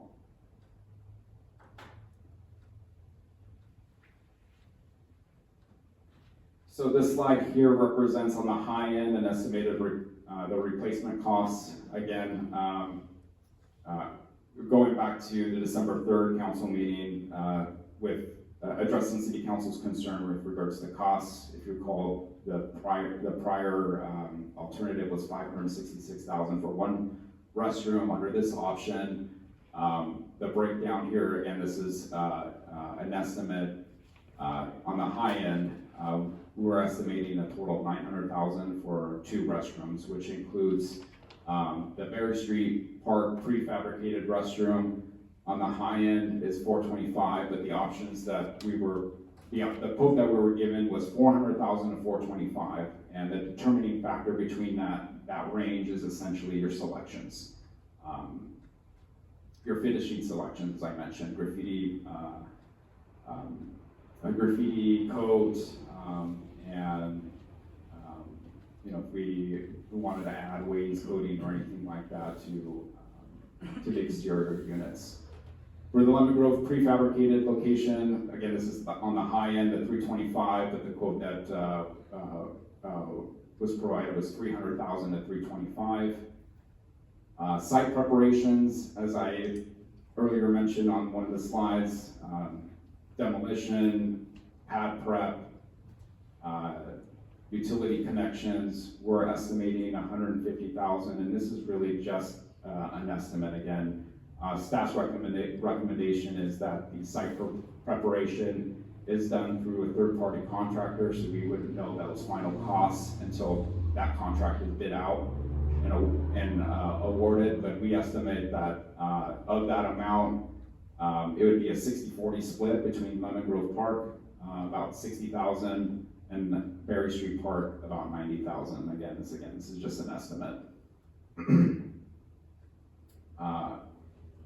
And brings us to a subtotal of $900,000, and we have $400,000 budgeted in the CIP, leaving a delta of $500,000.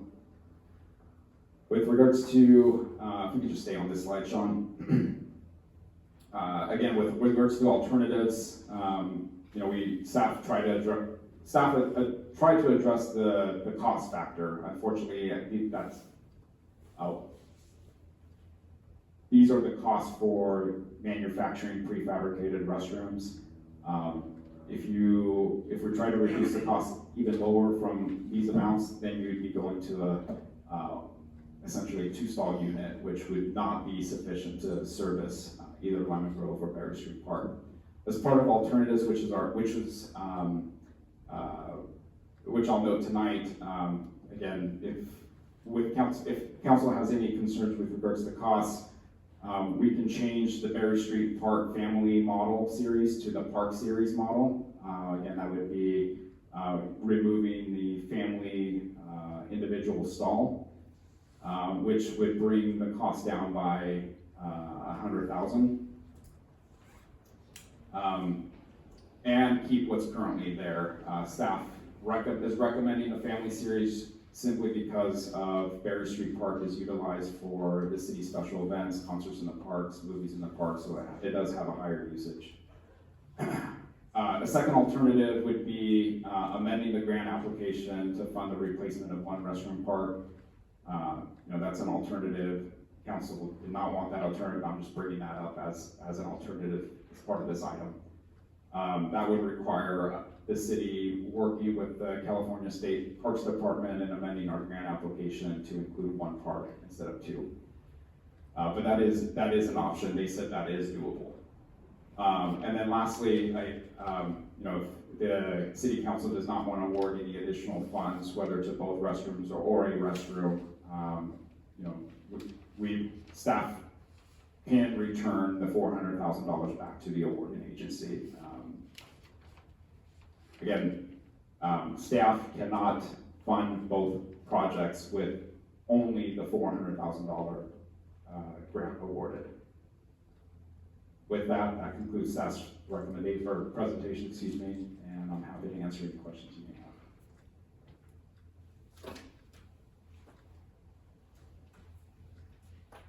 Thank you, Mr. Maria. Do we have any public speakers on this issue?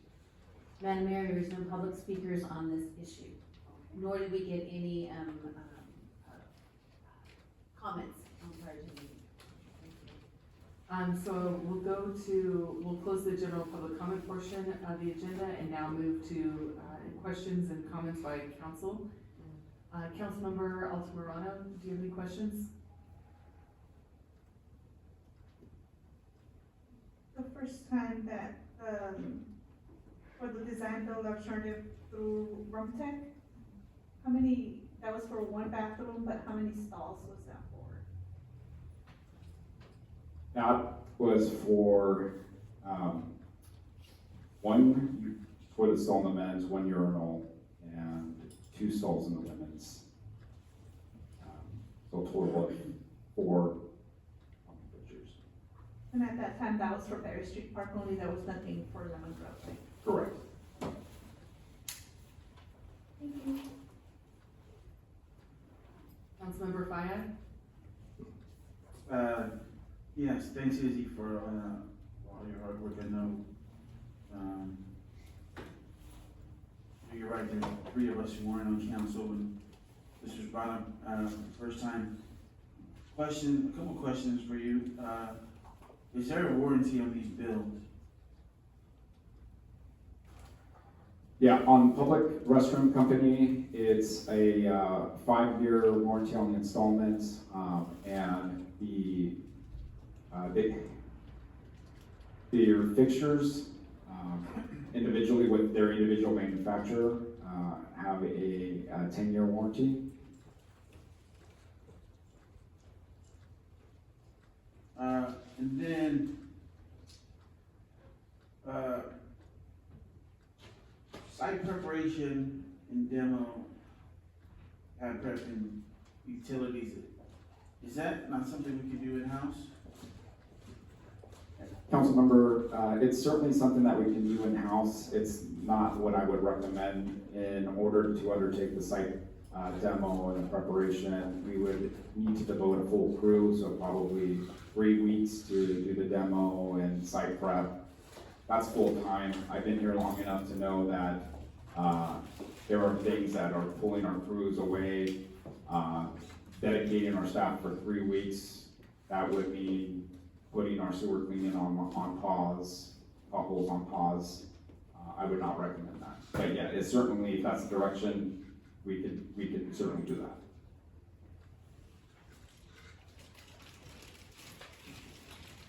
Last time we talked about the demo, it was about 30 grand for the demo, just for the Berry Street. Is that still about what the estimate would be for just the demo part?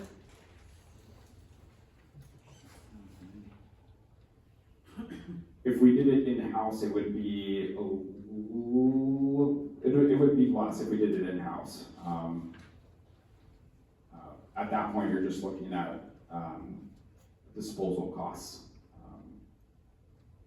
Okay. And then the actual site prep, would that need to be done by a third party or? I understand like the inclination to take people off, but I just want to make sure I understand the numbers that we would be saving if we tried to do this in-house. So the total budget for like the site prep is about $150,000 for full sites. And so how much do you think we could save by doing it in-house?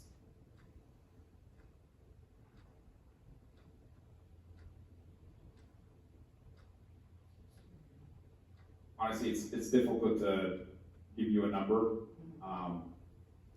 Our crews have not done this before. They always rise to the occasion, and I'm sure they could do it. Whether this is a project that you want us to learn along the way, I would not recommend that. With regards to savings, again, the number that that it would be in the $20,000 park, $20,000 to $30,000 park, and that would be simply the disposal cost. So the contractor, likely less than that.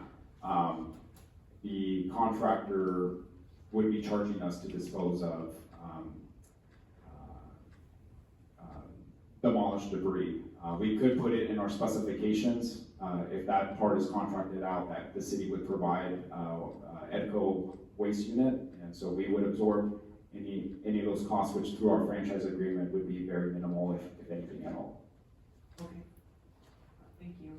Councilmember Faya, did you have any other questions? No. Councilmember Heredia? That was one of my questions about public works. Can we remodel with the grant instead of like tear down and rebuild? I'd have to follow up with you on that question. I can't recall offhand the specifications of that grant requirement, whether it's a full remove and replace or if it's a remodel. But if it's certainly a remodel, for Berry Street Park, it would be more a positive outcome as opposed to Lemon Grove Park. Lemon Grove Park, there is it's essentially a wood structure, and that's stating it nicely. It's essentially plywood that is significantly deteriorating. But happy to report back to the council with that information, provided direction. Councilmember Reedy, we'd have to check with the, California Parks, State Parks, to see if they can amend our grant that way, because it was originally asked for a brand new restroom.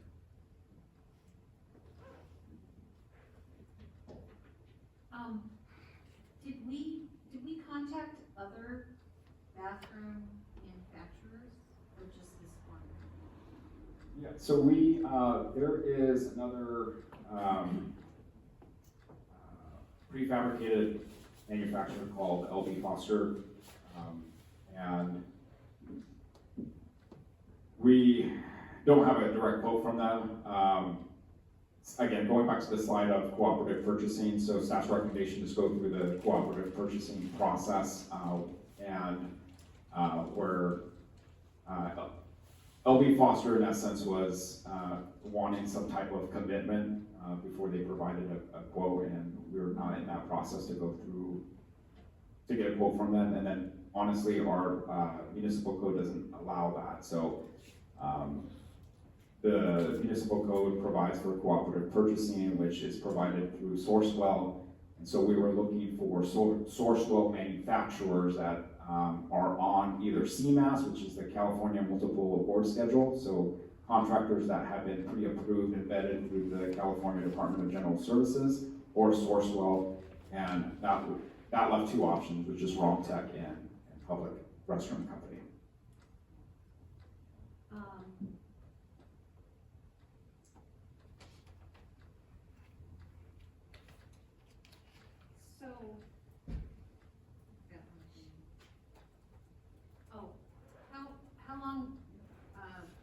How long would it take to get this together? I mean, I'm thinking they don't just have them sitting around in your house. Did they give you an idea of the length of time? Yes, very great question. From ordering to delivery, 10 months. So that would certainly give us a lot of time to tear this thing down. And do you think it would be easier for, just as a, for instance, for our crews to tear down the Lemon Grove Park restroom than it would be to tear down the Berry Street Park, which is the block? Easier, yes.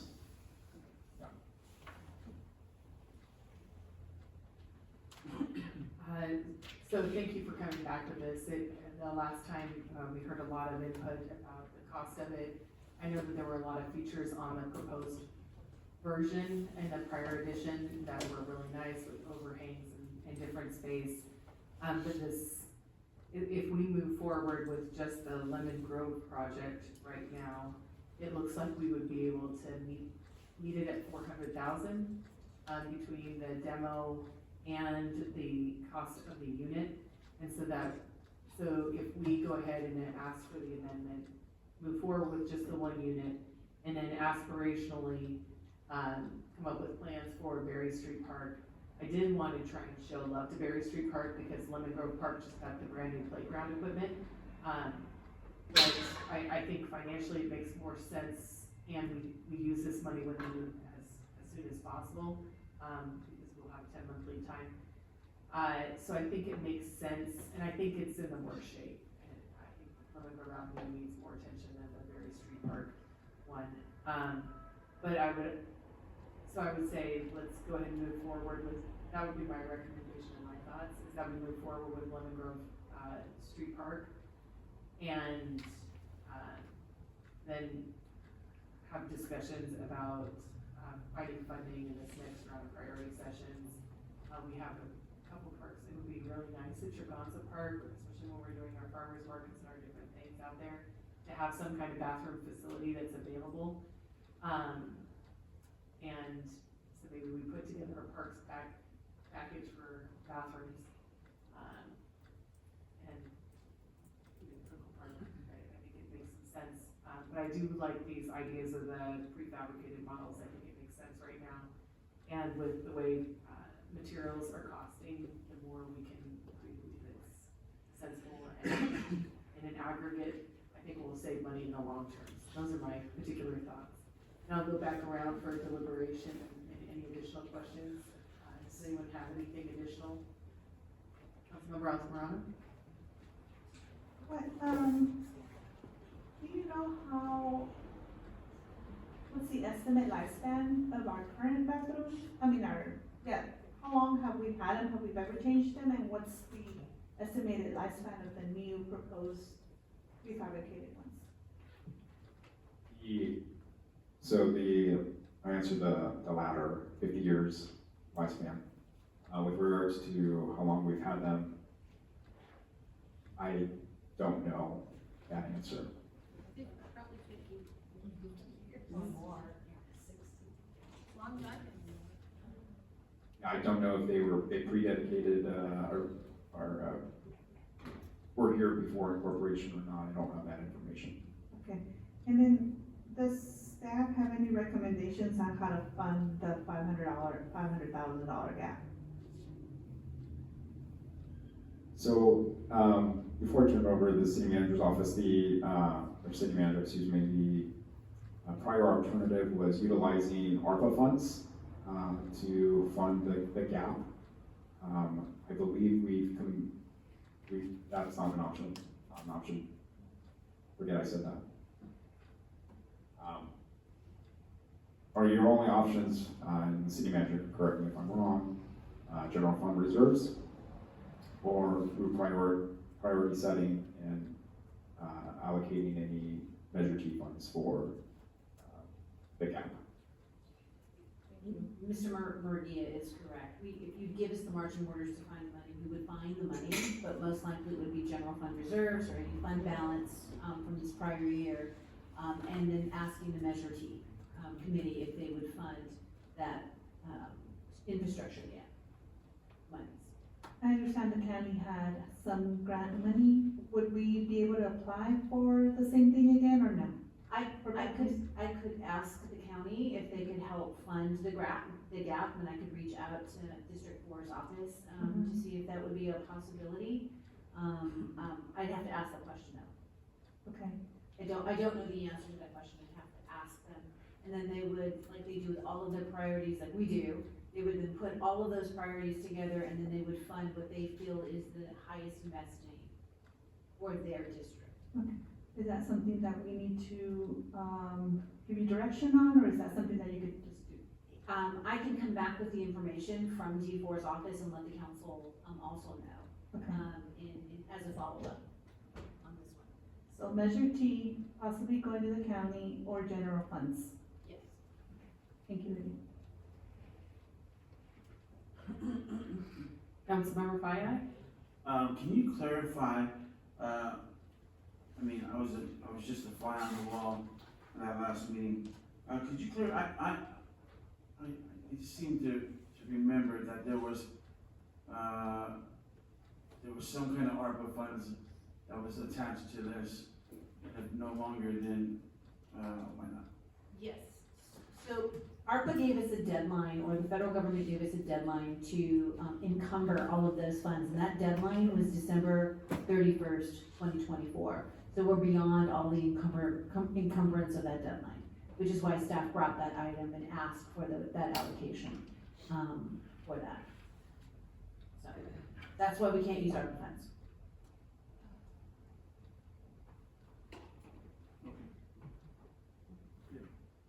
Councilmember Herdia?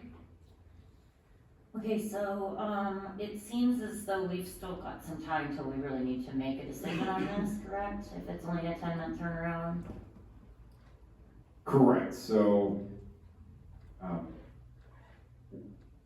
obviously, we can't deliver the project this fiscal year, so we would carry this project into next fiscal year, in the CIP process. So this will be brought forward to you as part of the budget adoption process. Giving the council staff time. Right, I just feel like it's better to send you back to get the information that we're asking so that we can make a better decision. I don't wanna assume anything on the Measure T funds. We haven't been allocated any funds in that direction yet. We have no clue how much we're gonna really generate. Also, I wanna know what it costs to rehab the bathrooms and if the grant will cover it, because that would change my decision on which direction I would go as well. And then another thing I'm a little inclined to is maybe, at Berry Street Park, why couldn't we do the same, project as the Lemon Grove Park to save money? Instead of going for that much bigger, robust family bathroom. Certainly, definitely an option. Mayor Pro Tem Mendoza? Well, my suggestion would be that we move ahead with the Lemon Grove Park restroom at 325, and then there's enough cushion there for the demo.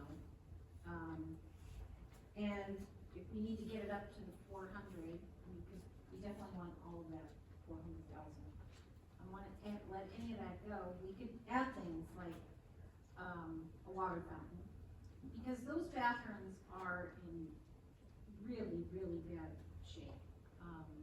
And the sooner we get that done, the better.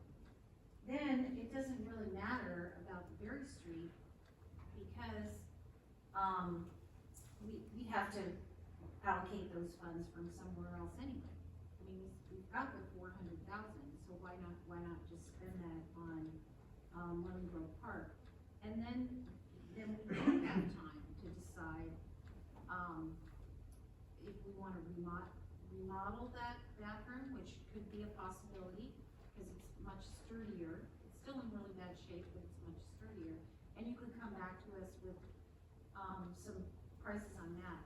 But remodeling Lemon Grove Park is, I was just there. It's not a possibility. And we do have now the very nice playground there, and more, I see more kids and families using that park, and including me. My grandson does not want to go to Berry Street Park anymore. It's boring, everything's broken, he wants to go to the new park. But the bathrooms are just a shame. So I would like to move forward with ordering this new bathroom, and 10 months from now, having a new bathroom at our park. And then we can decide what we're gonna do with, Berry Street Park. Mayor Pro Tem, we would still have to come back to the city council because we have to check with the state to ensure that they will allow us to fund only one restroom. Although there has I been thought some, you said you discussed that. staff has had preliminary discussions with our grant liaison, and they're okay with that. We just have to go through a process to ensure that they cover their ground. And I do want to make one thing clear. We don't have this money in hand. It's held at the state. For most grants are reimbursable. Most state grants are all reimbursable. So the suggestion suggestion that Mr. Murguia said to give back the money, all we would do is tell the state, hey, we're not moving forward with this project, you can reallocate those funds into the state treasury. And, you know, I'm the only one here right now that remembers this besides Lydia. But when we first submitted a plan to build 2 restrooms at $200,000 each, there was a huge outcry from all of us and from the public. Like, how can it possibly cost $200,000 to build a new restroom? And, so just keep that in mind. That, you know, this is a lot of money just for a bathroom. You know, outrageous. And if I project, as we've been hearing, and I think most of you have been hearing, most things are gonna get more expensive, especially if they have to purchase from outside of the United States. With the tariffs coming in, a lot of the items that we normally purchase, are assembled in other nations and then brought here. So, just keep that in mind, the prices are gonna continue to go up. We initially got this grant in 2021 is when we got this grant. The former assistant and I did price it out, and we could have done it at 200 per park. And that was 4 years ago.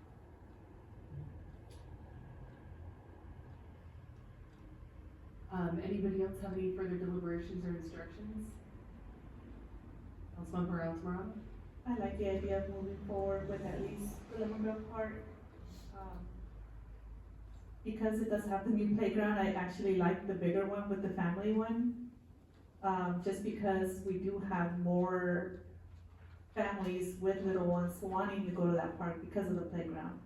I like that. I understand there'll still be a gap.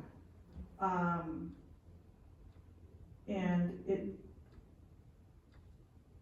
looks like we would have about a gap of $85,000. Is that correct? If we were to do the bigger one at 425, would the demo and utility prep still cost 60 for Lemon Grove? Probably not. Probably not. 90, so we would be 105 short. I mean, that would be ideal, but at this point, if we agreed to just go with the simpler one for Lemon Grove, that, I would be for that, but ideally, it would be nice to get the family one. Can we do the family one at the Lemon Grove site? Is that a possibility? Yeah, it is a possibility that there will be just additional flat work that would be required. We would encroach, there's a sidewalk and some grass area, and on the other side, there's some bike pictures. In any case, yes, it would be possible. Anyone else have thoughts on that? I agree with Mayor Pro Tem Mendoza and Councilmember Altamirano with attacking the Lemon Grove Park first. One, I think, I agree that they have a beautiful park, play structure there now. And so I think it'd be kind of cool just to get a bathroom and complete the project. And then I also think that it'd just encourage the community.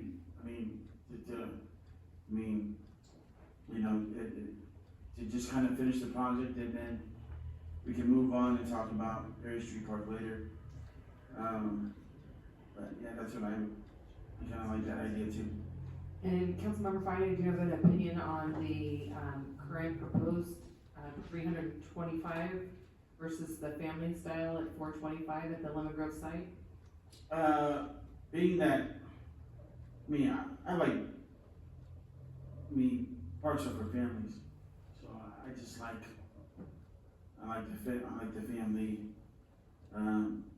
the family style, just because,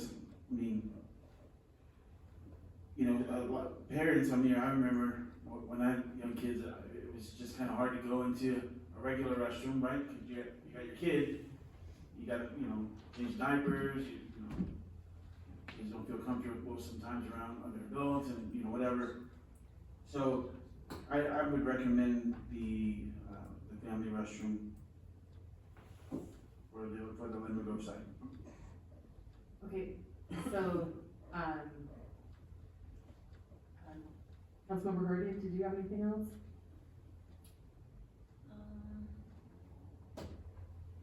So recapping again, if we did the family style bathroom at Lemon Grove Park, it would be over 500,000, correct? 515 or? Yeah, so it would be, so 425 is the high end plus minus, Lemon Grove Park, right? Yeah, but I mean, it's Yeah. gonna cost the 90K to, The divide is 60K. So the site prep and everything for Lemon Grove Park was about 60,000, Berry Street Park was about 90,000. right, but if we went with the family bathroom, it'd be closer to the 90. No, not necessarily. So the demo cost would be less because it's a wooden structure. The site prep, so you're essentially increasing the footprint by 5 feet in each direction. So not, I wouldn't say, it wouldn't be 90,000. It'd still be about 500,000. Yes. Mayor Pro Tem Mendoza? So my only concern about just the family, design in general is that when you have the restroom where, like, these doors don't lock, okay? The doors don't, I mean, we can lock them, but guests cannot lock these doors. They can't lock themselves into the bathroom, which has been a problem at Promenade Park. That's why the bathrooms are not open at Promenade Park. But with the family bathroom, someone can go inside, it doesn't have to be a family, it could be anybody. Can go inside, lock the door, and stay in there as long as they want, and do whatever they want in that bathroom. And that was my concern when, way back in 2021, we were proposing, the very initial proposal was for that type of bathroom, where there's just a toilet and a sink, and you go in and you lock the door. But, we were having difficulties at Promenade Park, and so I was, not happy with that design. So I didn't even bring it up because I didn't think we were going there. But that was my concern with this family style bathroom. What I was gonna propose is that we put the other design at both, that was one of my proposals. Put the less expensive design at both parks. But yeah, otherwise, I agree with you, I think we loved it. But in this community, let's make these as safe as possible. Sorry, real quick, they still have baby changing stations in them, Correct. both the men's and the women. Correct.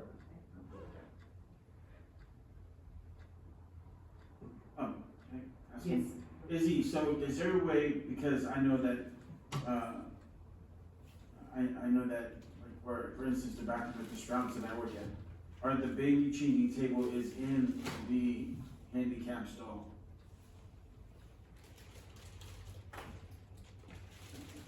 No, I believe the design that was provided for both designs is in the shared space area. Yes, correct. Yeah, thank you.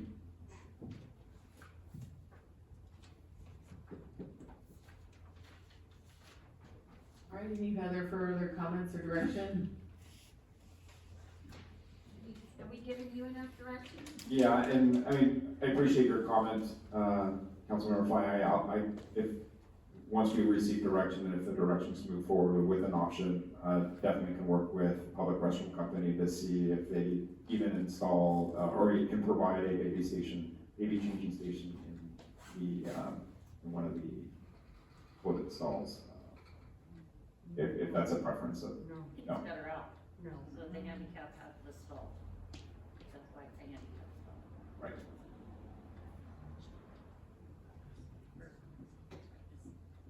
So we will come back to the city council with the Lemon Grove Park option. We will look at the family option, and we will also look at whether there's some other options from, the manufacturer that may meet everybody's goals, like maybe it's not one stall. So we'll look at, see if there's any additional, samples that they have. And then we will better refine the cost for demolition, and then we will come back with what it would mean if some of the demo was done in-house and some of the demo was done contracted. Because I think we don't have some of the skill set to do some of the finishing of the concrete work, but we do have the skill set to remove the structure itself and what that costs us. So we'll have those refined costs when we come back to the council. And we hopefully, and I'm looking at Izzy, can we come back to the council in about, before the budget year is over, so May, during our CIP discussion, or outside of the CIP discussion? Yes. Yes. So we will come back to the city council at your first meeting in May, with a better refined project focusing only at Lemon Grove Park, and we'll have all of those other questions answered at that time as well. Can we also get, just an idea of what it would be to remodel Berry Street? Yes.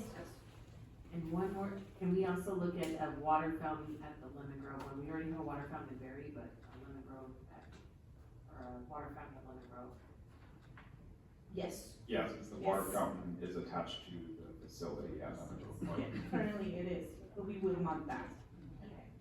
And then, if at that time you could bring any information back as to how to fund or grants for the second Berry Street project. We will do that as well. Thank you.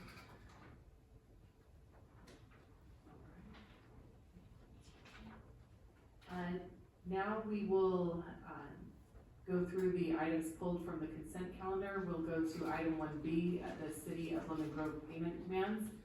Councilmember Heredia, as you pulled this item from the consent calendar, please proceed with your questions to staff. Thank you. Okay, yes, so the first item, was to Rapid Scale Incorporated. And it was just logged as a double payment, or it shows the same exact payment twice in 1 month, so I'm just trying to, clarify. Correct, and that was a missed invoice, that staff missed a previous invoice, and that was just making up that invoice payment. That's our monthly payment to Rapid Scale, so that should be recurring every month, that's all. Thank you, but just within a week of each other, so I wanted to double check that we didn't overpay. And then, for the Pacific Design invoice, it was recording equipment, from Pacific Design Integration. Yes, so that was all of the rental equipment that was used for the 3-4 meeting, the special meeting that we had at Alvarez. We had to rent all of the mics, we had to rent all of the mic stands, and they also had, voice-activated cameras that took the video that we have up on our YouTube channel. I know we did a live feed, but they also took an official video that wasn't, part of our live feed. So all of that cost plus their engineers is all the all-in cost. Okay. And doesn't the school have that same kind of equipment? They didn't have enough. They only had, a few microphones. They didn't have enough microphones that we needed to have, each of you have microphones, the public have microphones, the facilitators have microphones. And they didn't have a mixing box that could, program all of those microphones at the same time. That's why we had to go rent it. And then the cannabis financial, town hall facilitator, sorry, for $3,500. Yep, that's what the two facilitators, cost to help facilitate the meeting. They also did some pre-planning with us and worked with law enforcement. And so it wasn't just that night, there was some pre-work that they did. And then they did some wrap-up work, sort of what they call we call it an emergency, a whitewash, or a delta, minus, which means what did we do well, what did we do good, what could we do again, what could we do better? So they gave us that feedback as well. Okay, so between the recording equipment and the facilitator, we paid about $8,000 for that meeting. We probably paid more because we paid for the sheriff's overtime to be there. I paid for staff overtime to be there. So the totality of probably having that special meeting to accommodate over 300 people was probably close to $10,000. Wow, that's a shame. And then the last one was the cannabis financial audit for $10,000. Yes, and that is just the second payment of the audit for Walgreens. So it cost $20,000. Correct. It was 10 for Boulevard and 10 for Walgreens. And that's about the running cost for a single audit. And that happens annually? It will happen annually, so in my report, I will mention that we actually have a third that is open and we're letting them get up to speed, and then we have a fourth that just opened on Monday. And then on that, I know there was some overpayment that was discovered. Is that how we discovered it? Yes, it was with the audit. Thank you. Does anyone have any other further questions on this item? I believe Ms. Altamirano had a question that she emailed me. She wanted to pull the same demands and. Yeah. My questions have been answered. Okay, thank you. Can I have a motion on this item? I move to pass the, 2B, 1B, or 1B, consent calendar. Demands. I'll second. Okay, we have a motion from Councilmember Heredia and a second from Councilmember Fayai. City Manager, can you call the roll? Absolutely. Councilmember Altamirano? Aye. Councilmember Fayette? Aye. Councilmember Heredia? Aye. Mayor Pro Tem Mendoza? Aye. Mayor Snow? Aye. Mayor Snow, motion passed to approve the demands payment at 5-0. The next section of the meeting is the council member meeting reports. This is dedicated to reports from the city council about meetings attended at the city's expense. And this includes matters that, as a reminder, we want to be careful to keep these comments brief and stay within the boundaries of the Brown Act. This includes matters that are not on the council agenda. I will call Councilmember Altamirano. I only have, one meeting I attended on March 25th. That was Friday at Grossmont College, and that was, Carl DeMaio, presented a business summit for anybody in the area, East San Diego. So everybody was invited, even those people not within this district, and he just invited people to come and bring items or ideas that were of concern that he can represent the public. I saw you at the East County Economic Development Council too. Yeah, that was 2 days before that. That was March 19th. It's hard to forget unless you write it down. And we were there. Ton of people came. Sarah Jacobs, the Water Authority came and just spoke about all the changes happening in our area and how they work so hard to make sure that we have clean water. El Cajon School District presented, they had their TEDx team presented. Yeah, it was good. That was I attended a total of 3 business meetings that week. So I also attended the East County Chamber of Commerce meeting on the 18th of March. Thank you so much. Councilmember Fayai. Show off. Well, I only attended one thing, which was the community dumpster cleanup this past Saturday, which was awesome. I think we had a lot of folks from the community come out and get rid of their excess we went to see it nicely stuff. So they came by. I think we filled up a total of, let's say, 10 to 11 dumpsters. Yeah. So yeah. So it was really really cool to see the community come together, volunteer to help each other out, and props to Edco and their team, and the county, and yeah, it was really cool. So thanks to Sprouts Farmers Market for allowing us to use their parking lot. It's a shout out to Sprouts. Thank you. Councilmember Heredia. Okay, yes, on March 19th, I attended a Helix Water, meeting, and they're talking about their conservation garden, and if they wanna proceed with, basically sponsoring that.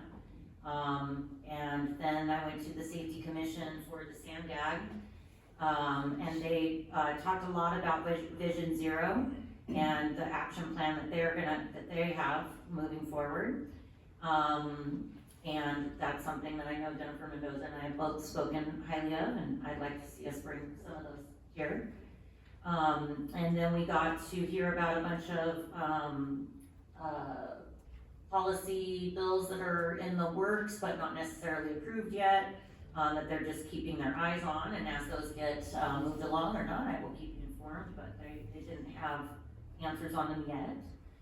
And then, let's see, I went to the chili cook-off on March 22nd. I think many of us did.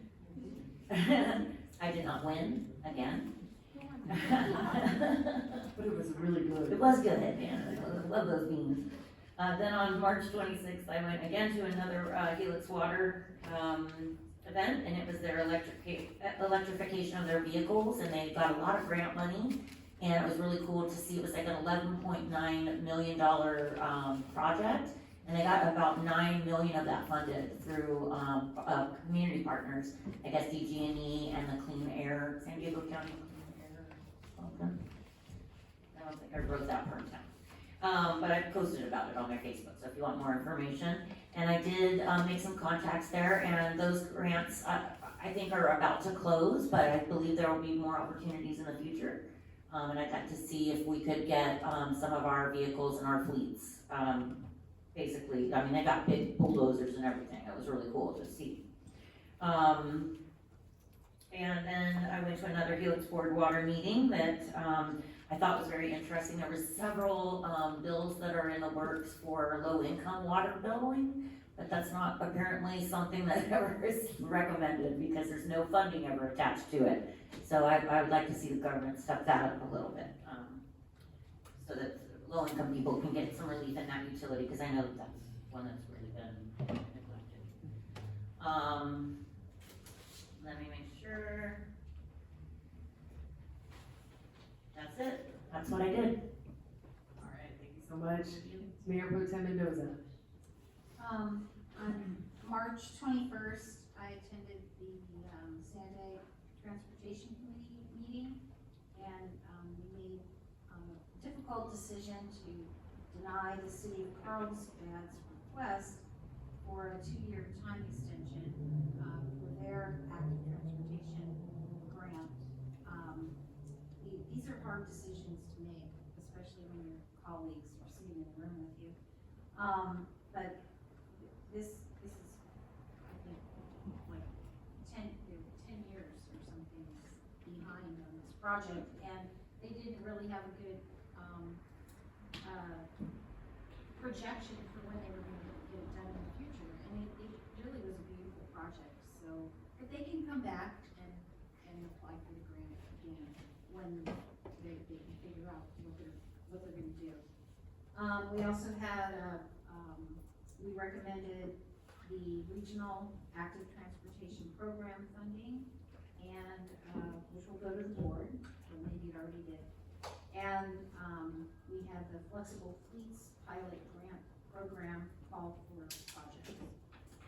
And then I attended the the California League of Cities Transportation Communications and Public Works Policy Committee, which is a mouthful. But we mostly concentrated on transportation issues, although we did have a presentation by Southern California Edison about power safety, shut-off resources, and we heard from the fire chief. We had an update from the fire chief's department of Cal Cities, and we received a legislative update. And then finally, on Sunday, which was March 30, I attended a rededication of the mural which commemorates the Lemon Grove desegregation case. And interestingly enough, there's also, the day before I was at Balboa Park and I was at the San Diego History Museum, and they have the Lemon Grove lawsuit highlighted there as well. So that museum is free at Balboa Park. It's a donation, you know, you can give whatever you want, but they have some very interesting local exhibits there.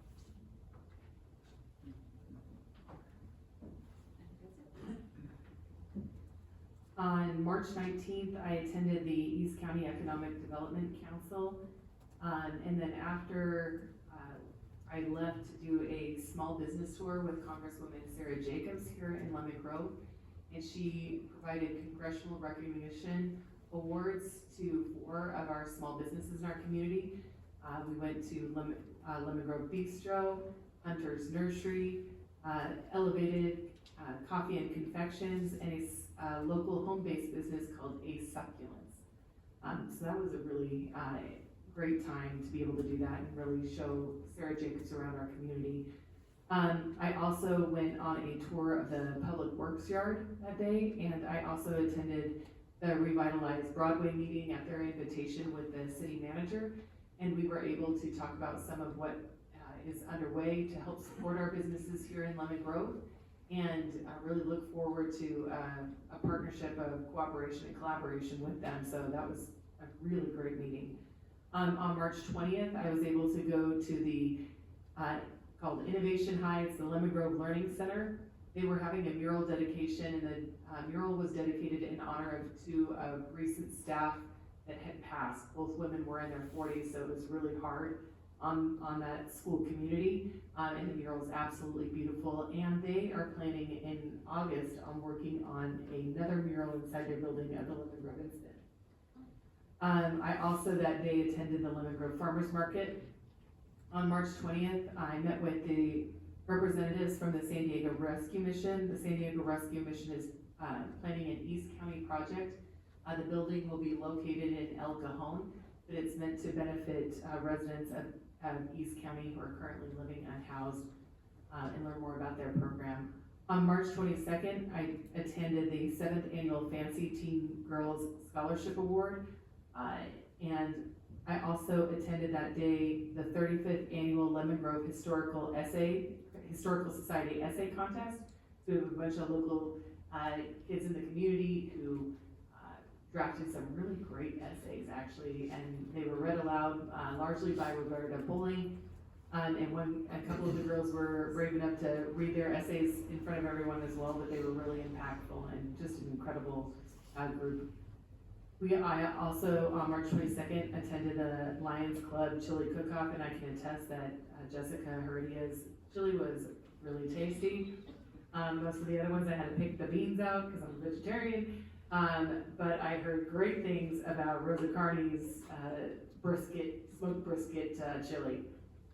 On March 24th, I attended a meeting with William, who's the owner of the property that's out on Grove Avenue behind Elevated, and talked and just observed and took a walk through some of the units there.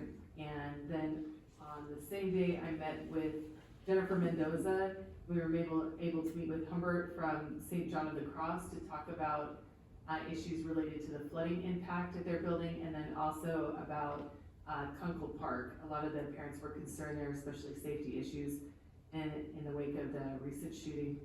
On March 26th, I was able to meet with some representatives from the Labor Center at the University of California, San Diego, regarding wage and hour comparisons. As we get into the priority session, I wanted to get up to speed on how much other cities are paying their staff, because we want to keep the staff we have. We think they're fabulous. On March 27th, I attended the Sandag Social Equity Working Group. I'm now the new chair of that group. It was really interesting and a lot of support for the Youth Opportunity Program that provides free MTS passes, and so there was a lot of support for that. On March 20, that Friday, I attended the Sandag Board of Directors meeting. In addition to talking about some of the issues that Jennifer Mendoza touched on, we also got the draft of the budget for the next year.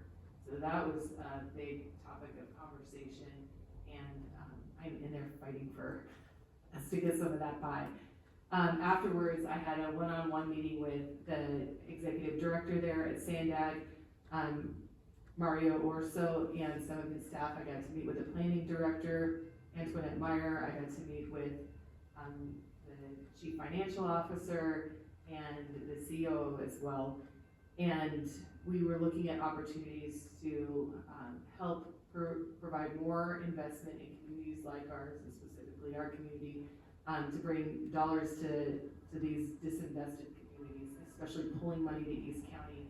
Once we got the budget, I started tallying up the dollars that were spent along the coast versus what was spent west of the 5. It's not even like out to the 15, it's like west of the 5, and it's like 80-20. So we want to pull more of those resources out towards these communities. On March 29th, I attended the National Mom and Pop Business Celebration, sponsored by California Treasurer Fiona Ma. It was also her birthday. And on March 30th, I attended the 94th anniversary of the Lemon Grove incident and the rededication, sponsored by the new building called the Neighborhood and Grace Church and Pastor Ann Stapleton. It was really incredible, and there were a lot of family members of people who were participated in the Lemon Grove incident there. So it was a really moving celebration. And one of the things that I was really impressed by is it started out with just a bunch of neighbors who decided they weren't going to allow this to happen in our community, that they were going to fight for their children's rights to a good education. And it was called Comité de Vecinos, so the Committee of Neighbors. And I'm like, now it's time for La Nueva Comité de Vecinos, where we come together again. There's a lot of discord in our community and a lot of efforts to separate our communities. And it's up to us to be the vecindario for everybody, para todos. And so I really appreciated the words and the inspiration of Roberto Alvarez Jr. And there was a great portion of the mural that's up in the upper right-hand corner, and it shows how one student who at, I believe was 10 years old, was told by the principal he couldn't go to that school, and then a few years later, his son is getting a PhD in anthropology. He's a really respected scholar. So just how much that opportunity transformed their lives. And then on April 1st, I was able to have a meeting regarding how to better communicate and provide communications to our community. That's it.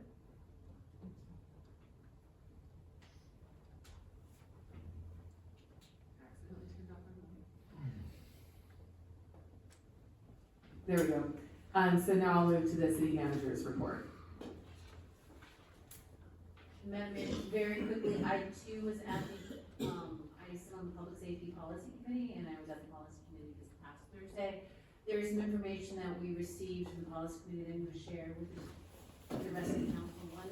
One does have some budget implications, but there was a large discussion about fire engines and how the private sector equity market has contracted that market, and that is why there is such a backlog of 3 years for an engine, and the engines are now costing and reaching over $1 million. So, We got that report too, there's only 2 companies Yes. making gobble everybody else up. But there's also a really good New York Times, expose that I read and we'll be sharing with all. And it lays it out from beginning to end. They believe that is one of the reasons why LA got hit so hard with those fires, is because their engines were in service, and because only a few manufacturers are existent, it was very hard to get parts. And parts run backlog. We can attest to that with some of our engines, especially our newer engines. It takes a very long time to get parts. And then lastly, our fourth cannabis dispensary opened up at Little Darlings. They opened up on Monday, and they're called Buzz Cannabis. They're sort of a conglomerate in San Diego. They have stores in La Mesa, stores in San Diego, and stores, I think, in Chula Vista. So we're very happy to have them start contributing to the community.